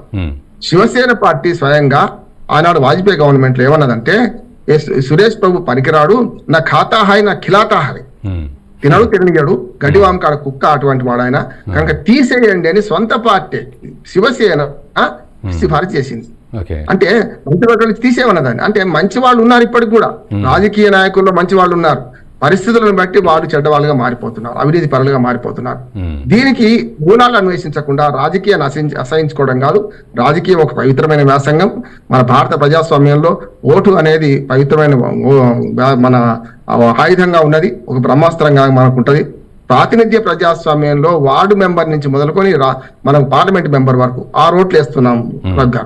పార్లమెంట్ పంచాయతీ మెంబర్కి వేస్తాం, సర్పంచ్కి వేస్తాం, ఎంపీటీసీకి వేస్తాం, తెలుగు రాష్ట్రాలు జడ్పీటీసీకి వేస్తాం, ఎంపీకి ఎమ్మెల్యేకి వేస్తాం. ఇది ప్రత్యక్ష ప్రజాస్వామ్యం.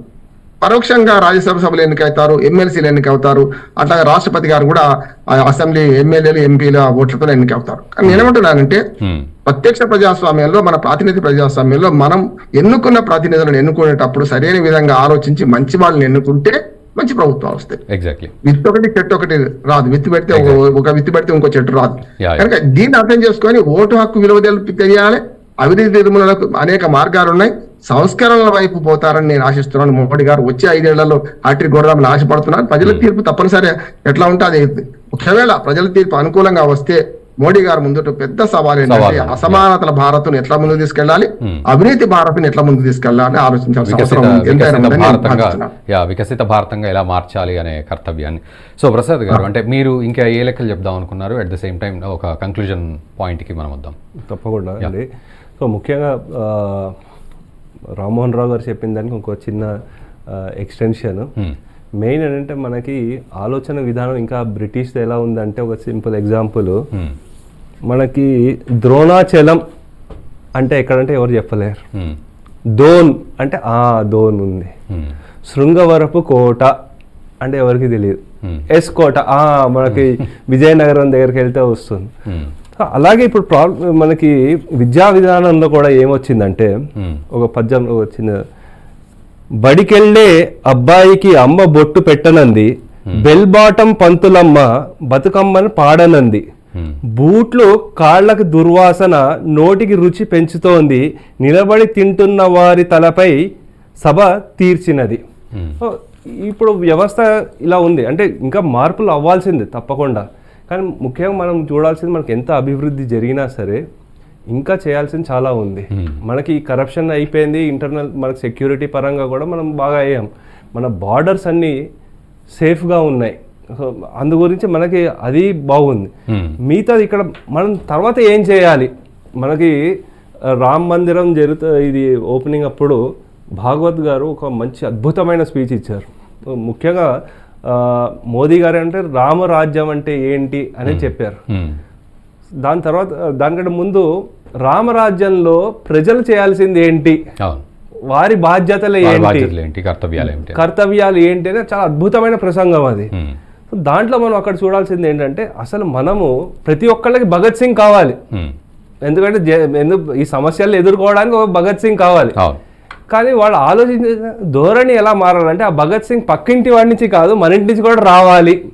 దానికి మన పిల్లలు కూడా ఫిట్గా ఉండాలి. వాళ్ళు కూడా ఏదైనా సమస్య ఏదైనా వస్తే నిలబడగలగాలి. సో ఇటువంటి రావాలన్నమాట. ఇలాగే ఇంకోటి ఇప్పుడు ఈ మధ్య కొత్తగా స్టార్ట్ అయింది ఒక ఓకిజం అని. అవును, అంటే అసలు మనకి ఈ ఫ్యామిలీ వ్యవస్థనే అక్కర్లేదు, ఈ సంసారాలు అక్కర్లేదు, పిల్లలు అక్కర్లేదు, ఇటువంటి కొత్త మొదలవుతున్నాయి. ఇప్పుడు యూరోప్లో ఈ సమస్య చాలా తీవ్రంగా ఉంది. సో జెండర్ కూడా so I prefer to be called as he. వాడు చూడడానికి వాడు లక్షణాలు అన్నీ ఉన్నా సరే హీ. సో లేకపోతే ఇంకోటి నేను షీ అని పిలవండి అంటాడు. ఇటువంటి థ్రెట్స్ చాలా ఎక్కువ పెరుగుతున్నాయి. వీటిని కూడా మనము మన వ్యవస్థ వాటిని తట్టుకోగలగాలి. సో ఇంకోటి ఏంటంటే అసలు పిల్లలు ఎందుకు మనకు అక్కర్లేదు, మనకి ఈ జంతువులు ఉన్నాయి కదా వాటినే పిల్లల్లా పెంచేసుకుందాం. ఇటువంటివి ఏంటంటే దీంతో పాటు కొంచెం ఇస్లామిక్ రాడికలైజేషన్ ఎక్కువ అవుతోంది. ఈ రెండు కలుస్తున్నప్పుడు అది మనకే ప్రాబ్లం కాదు, మొత్తం ప్రపంచం అంతటా ప్రాబ్లం. మనం ముఖ్యంగా వీటిని తట్టుకోవాలన్నమాట. ఇంకోటి రగ్గారు ఒక మాట చెప్తాను సురగ్ గారు, అందుకని ఇంతకుముందు మన వారు ప్రసాద్ గారు జ్ఞాపకం చేశారు. ఇదివరకు కడపను కుడప్ప అందు ఇంగ్లీష్ వాడతాం, సియు ఉంటది కనుక కుడప్ప అనేవాళ్ళు, KDAP కదా. నేను వాటి కోసం పెద్ద పోరాటం చేసినాం. డ్రోన్ ద్రోణాచలంగా మార్చాలని చెప్పి రకరకాలుగా, అది వేరు. కానీ అంతిమంగా మాట చెప్తాను, మనకు వలస కాలం నాటి పద్ధతులు ఇప్పుడు అవలంబించొద్దు అంటున్నాడు. వలస కాలం నాటి బ్రిటిష్ ప్రభుత్వాన్ని ఎదిరించడానికి భగత్ సింగ్ గాని ప్రజాస్వామ్య మిగతా వాళ్ళని కానీ ఒక రకమైన నిరసన పద్ధతులు సూచించారు. అందులో పెద్ద గాంధీ మహాత్ములు బోధించిన అహింస సత్యాగ్రహం అది చాలా పెద్దది. 3 రకాల పోరాటాలు జరిగినాయి అప్పుడు. భగత్ సింగ్ ఓ రకంగా అనుకున్నాడు, సుభాష్ చంద్రబోస్ విదేశీ శక్తులు ఆహ్వానించాడు, కానీ గాంధీ గారు అహింస సత్యం సత్యాగ్రహం అన్నారు. నేనేమంటున్నానంటే ఇప్పుడు ఆ బ్రిటిష్ కాలం నాటి పద్ధతులను ఇంకా అవలంబిస్తున్నాం. ఇంతకుముందు ప్రసాద్ గారు పేర్కొన్నారు, ఇస్లామిక్ తీవ్రవాదమే కాదు, మరి వామపక్ష తీవ్రవాదం కూడా దుర్మార్గమైంది కదా. నిన్న ఛత్తీస్గఢ్ ఏమైంది చూసాం మనం. నేనేమంటున్నాను, ఎప్పుడు కూడా రాజ్యం చాలా పెద్దది గొప్పది, రాజ్యాన్ని ఎదిరించడానికి తుపాకీ కూటం ద్వారా రాజ్యాధికారం వస్తుందని సరైనది కాదు. అందుకనే ప్రపంచ దేశాలన్నీ కూడా కమ్యూనిజంలోని మంచిని తీసుకునే చెడ్డని విడిచిపెట్టినాయి. చూడండి, ఇప్పుడు వాళ్ళ విద్య, ఆరోగ్యము, సమాన అవకాశాలు ఇవన్నీ అందరు తీసుకుంటున్నారు. ప్రజాస్వామ్య ఉదారవాద ప్రజాస్వామ్య దేశాలన్నీ కూడా కమ్యూనిజంలోని అందరికీ ఆహారం, అందరికీ విద్య, అందరికీ ఆరోగ్యం ఇవన్నీ తీసుకున్నారు. ఒకటి తీసుకుంది ఏంది, హింస ద్వారా రాజ్యాధికారం సాధించడం సరైనది కాదు. రాజ్యరహిత సమాజం ఎప్పుడు ఉండదు. నక్సలైట్ రాజ్యంలో కూడా రేపొద్దున రాజ్యరహిత సమాజం సాధ్యం కాదు అని తెలుసుకున్న వాళ్ళేమో మారిండ్రు. తెలుసుకునే వాళ్ళు పాప అమాయకులు, వాళ్ళు ఆత్మత్యాగాలు చేస్తున్నారు. నిజంగా వాళ్ళ త్యాగం వృధా పోతుంది అంటున్నాను. ఎవరైతే ఇవాళ తీవ్రవాదులు ఉన్నారో వామపక్ష తీవ్రవాదులు, కానీ వామపక్ష తీవ్రవాదులైనా కొంచెమైనా సిద్ధాంతం ఉన్నా తప్పులేదు, కానీ మిగతా ఇస్లామిక్ తీవ్రవాదం అనేది పిచ్చివాడులే చేతిలో రాయి, ఇంకా దుర్మార్గమైంది. అంటే ఎవరు చంపుతారో తెలియదు, వాళ్ళ మతస్థులే చచ్చిపోతుంటారు చాలా సార్లు చూస్తున్నాం కదా మనం. ఇస్లామిక్ తీవ్రవాదం మన ఇండియా కంటే ఇస్లామిక్ కంట్రీస్ లో ఎక్కువ. అందుకే నేను ఏమంటున్నాను గారు, ఈ సందర్భంగా మనం 2 నిర్ణయాలు తీసుకోవాలి. ఒకటి, ఏ ప్రభుత్వమైనా ప్రజాస్వామికంగా ఎన్నికైన ప్రభుత్వాన్ని పడగొట్టకూడదు. ప్రజాస్వామిక ఎన్నికైన ప్రభుత్వాల చర్యలను తప్పనిసరి ప్రశ్నించాలి, కానీ నిరసన రూపాలను మార్చుకోవాల్సిన అవసరం ఉందంటున్నాను నేను. మీరు నిరసన వ్యక్తం చేద్దాం అనుకుంటే రోడ్డెంబడి పక్కన క్రమశిక్షణగా ఇద్దరైతే నడుచుకుంటా పోండి, మీరు ప్లకార్డ్స్ పట్టుకొని దృష్టి ఆకర్షిస్తామా లేదా? రోడ్డుకు అడ్డంగా రాస్తారోక చేయాల్సిన అవసరం ఏముంది? ఇంకా రాస్తారోకల స్థితిలో ఉన్నాం మనం, ఇంకా ధర్నాల స్థితిలో, రోడ్డు మీద అడ్డంగా బైఠాయించే పరిస్థితిలో ఉన్నాం. ఇవి కావు.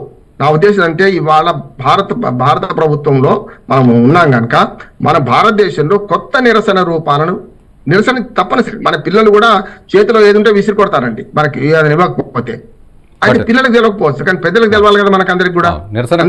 ప్రజాస్వామ్య భారతంలో నిరసన రూపాలను మార్చుకోవాల్సిన అవసరం ఉన్నది. మనకు నిరసనను వ్యక్తం చేసే పద్ధతులు మార్చుకోవాల్సిన అవసరం ఉంది. ఉద్యమాలకు ఊతమియాలంటే సరైన విధంగా ప్రభుత్వాలకు తెలిసేలాగా చేసే మార్గాలు ఎన్నో ఉన్నాయి, దాన్ని అవలంబించాలని ప్రతిపక్షాలు కూడా కోరుతున్నాను. ఓకే, యా ప్రసాద్ గారు, ఒకసారి అంటే యూత్కి కూడా ఒక మెసేజ్ కావాలి ఇప్పుడు, ఎందుకంటే భవిష్యత్తు నిర్మాణం అంతా యువత చేతిలో ఉంది కాబట్టి వారికి కూడా ఒక మెసేజ్ అండ్ కంక్లూజన్. అంటే యూత్ ముఖ్యంగా చూడాల్సింది ఇక్కడ ఈ ఫ్రీబీస్కి వాటికి ముఖ్యమైనది. ఫ్రీబీస్ వెల్ఫేర్ స్కీమ్స్కి డిఫరెన్స్ ఏంటనేది తెలుసుకోవాలి. ఇక్కడ ఫ్రీబీస్ అంటే నువ్వు ఏం చేసినా చేయకపోయినా సరే అలా సోమరిపోతుగా ఉండి నీకు డబ్బులు వచ్చేస్తాయి. అది వెల్ఫేర్ అంటే సరే నువ్వు కష్టపడుతున్నావు, కొంచెం నువ్వు అసలు లేచి నిలబడడానికి నీకు కొంచెం సహాయం అందిస్తాం, తర్వాత నువ్వు కొంచెం కష్టపడు, నీకు ఇంకొంచెం ఇదొకటి మేము తగ్గిస్తాం, రాయితీలు ఇస్తాం. సో ఎప్పుడైతే నీ కాళ్ళ మీద నువ్వు నుంచుంటావో ఆ సోమరితనం అది వెళ్ళిపోతుంది. దాంతో ఏంటంటే మనకి ఇంకా కష్టపడి ఎవరికైనా సరే అండి, సెల్ఫ్ రెస్పెక్ట్ ఉండేవాడికి కూర్చుని తినరా నీకు డబ్బులు ఇస్తా అన్నాడు అనుకోండి, వాడు ఎవడు ఇష్టపడాడు. సో జనాల్లో ఆ సెల్ఫ్ రెస్పెక్ట్ పెంచాలి. మనకి ఏంటంటే నిరాశ నిస్పృహత నుంచి బయటికి వచ్చి ఎలాగైనా నేను కష్టపడగలను, నేను సాధించగలను, నాకు ఈ ప్రభుత్వం ఉంది, వాళ్ళు నాకు ఎంతో అంత సహాయం చేస్తారు నేను ఉంచోడానికి అన్న ఆ పాజిటివ్నెస్తో వాళ్ళు ఉండాలన్నమాట. నెక్స్ట్ ఇంకోటి ఏంటంటే ఈ పాజిటివ్నెస్కి హెల్తీ బాడీ కూడా హెల్త్గా ఉండాలి అనమాట. అంటే ఈ ఎప్పుడు పడితే ఏ అలవాట్లు పడితే అలవాట్లు చేసుకుని మొబైల్స్కి బానిసలు కాకుండా సరైన డిసిప్లిన్ లైఫ్తో ఉండి వాళ్ళు అప్పుడు ఉంటే వాళ్ళకి ఏంటంటే హెల్తీ బాడీ ఎప్పుడైతే హెల్తీగా ఉంటుందో మైండ్ కూడా హెల్తీగా ఉంటుంది. ఈ వీటిలో డిసిప్లిన్ అనేది ఇంపార్టెంట్, డిసిప్లిన్ కూడా చాలా important.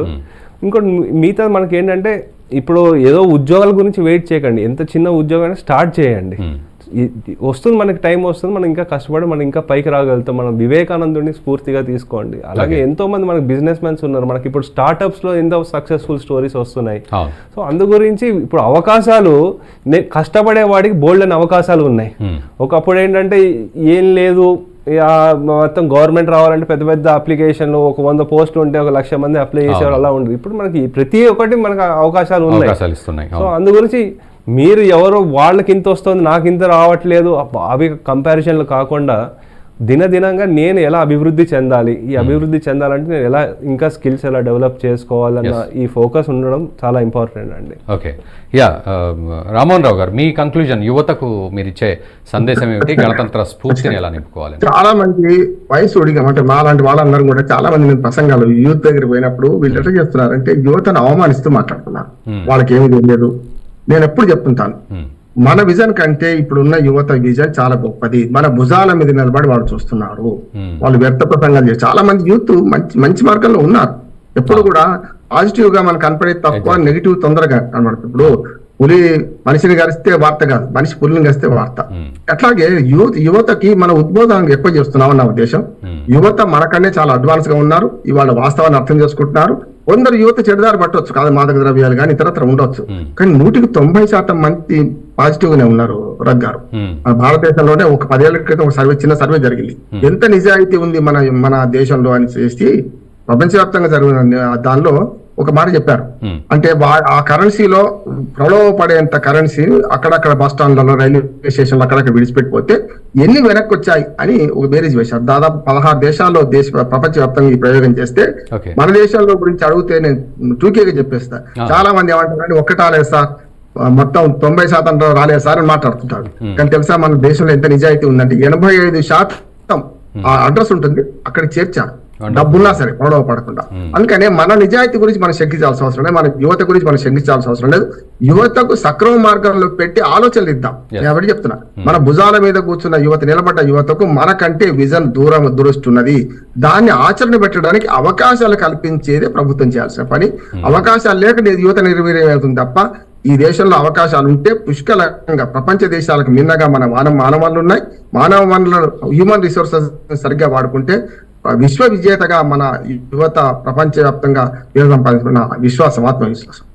Right. Thank you very much Rammohan Rao గారు, thank you very much. And Prasad గారు, thank you very much for participating in the discussion అండి. సో మొత్తానికి విన్నారు కదా విశ్లేషకుల మాటలు. సో మనం నిజంగానే మనలో ఒక గణతంత్ర స్ఫూర్తిని, స్వాతంత్ర స్ఫూర్తిని నింపుకుంటూ దేశ నిర్మాణం, జాతి నిర్మాణం కోసం పాటుపడాలి. ముఖ్యంగా యువతకు కూడా వారు సందేశం ఇచ్చారు. సో ఆపర్చునిటీస్ని అదిమి పట్టుకొని వాళ్ళు ఎదగాల్సిన పరిస్థితి. ఆ ఎదుగుదలలో తన సొంత ఎదుగుదలతో పాటు దేశ జాతి నిర్మాణం కూడా ఉండాలి అనే పర్సెప్షన్స్ అటు యువతలో ఉండాలి. అండ్ యువతకు కొత్తగా అంటే ఎంటర్ప్రైనర్స్ వస్తూ ఉన్నారు, కొత్త ఆలోచనలతోటి చాలామంది కొత్త ఐడియాలతోటి ముందుకు వస్తున్నారు. టెక్నాలజీని కూడా ఆకలింపు చేసుకొని, గ్లోబలైజేషన్ని కూడా ఆకలింపు చేసుకొని వాళ్ళు ప్రపంచ వ్యాప్తంగా ముందుకు వెళ్తున్నారు. సో ఇటువంటి సందర్భాలు ఉన్నాయి. సో నిజంగానే మనం 2047 కల్లా డెవలప్డ్ నేషన్గా ఎదగాలి అని మనం కోరుకుందాం. ఇలాంటి సందర్భాల్లో ఖచ్చితంగా మనం ఎక్కడ ఉన్నాము, ఇదివరకు ఎక్కడ ఉన్నాము, ఇప్పుడెక్కడ ఉన్నాము, ముందు ఎక్కడ ఉండాలి అనే గోల్స్ తోటి, ఒక విజన్ తోటి, ఒక విశ్లేషణతోటి మనం ముందుకు వెళ్ళాలి. ఇదే మనకు నిజమైన గణతంత్ర స్ఫూర్తి. Stay tune.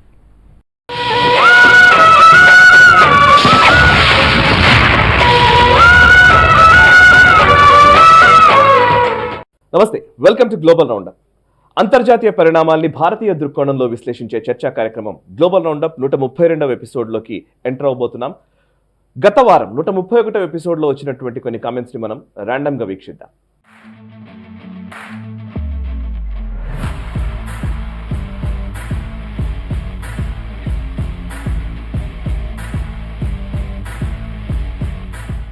చూసారు కదా, 131వ ఎపిసోడ్లో వచ్చిన కొన్ని కమెంట్స్ని మేము ర్యాండమ్గా పిక్ చేయడం జరిగింది. వాటిని వీక్షించారు కదా. 132వ ఎపిసోడ్లోకి మనం వెళ్ళబోతున్నాము. ఈ గ్లోబల్ రౌండప్, అంతర్జాతీయ పరిణామాల్ని భారతీయ దృక్కోణంలో విశ్లేషించే ఈ గ్లోబల్ రౌండప్ ఇంత గొప్ప కార్యక్రమంగా ముందుకు సాగుతున్న ఈ టైంలో ఈ ఎపిసోడ్కి ఒక ప్రత్యేకత ఉంది. అదేంటంటే రేపే మనం ఎంతో కాలంగా ఎదురు చూస్తున్నటువంటి శతాబ్దాల పోరాట ఫలితంగా వచ్చినటువంటి అయోధ్య రామ జన్మభూమిలో ఆ రామ్లల్లా ప్రాణప్రతిష్ఠ జరుగుతోంది.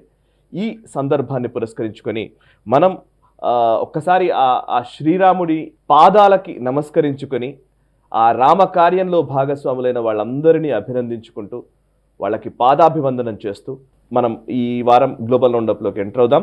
అండ్ ప్రతి వారంలాగే మనందరినీ అద్భుతమైన విశ్లేషణలతో, వివరణాత్మకమైనటువంటి సందేశాలతో మనల్ని అలరిస్తున్నటువంటి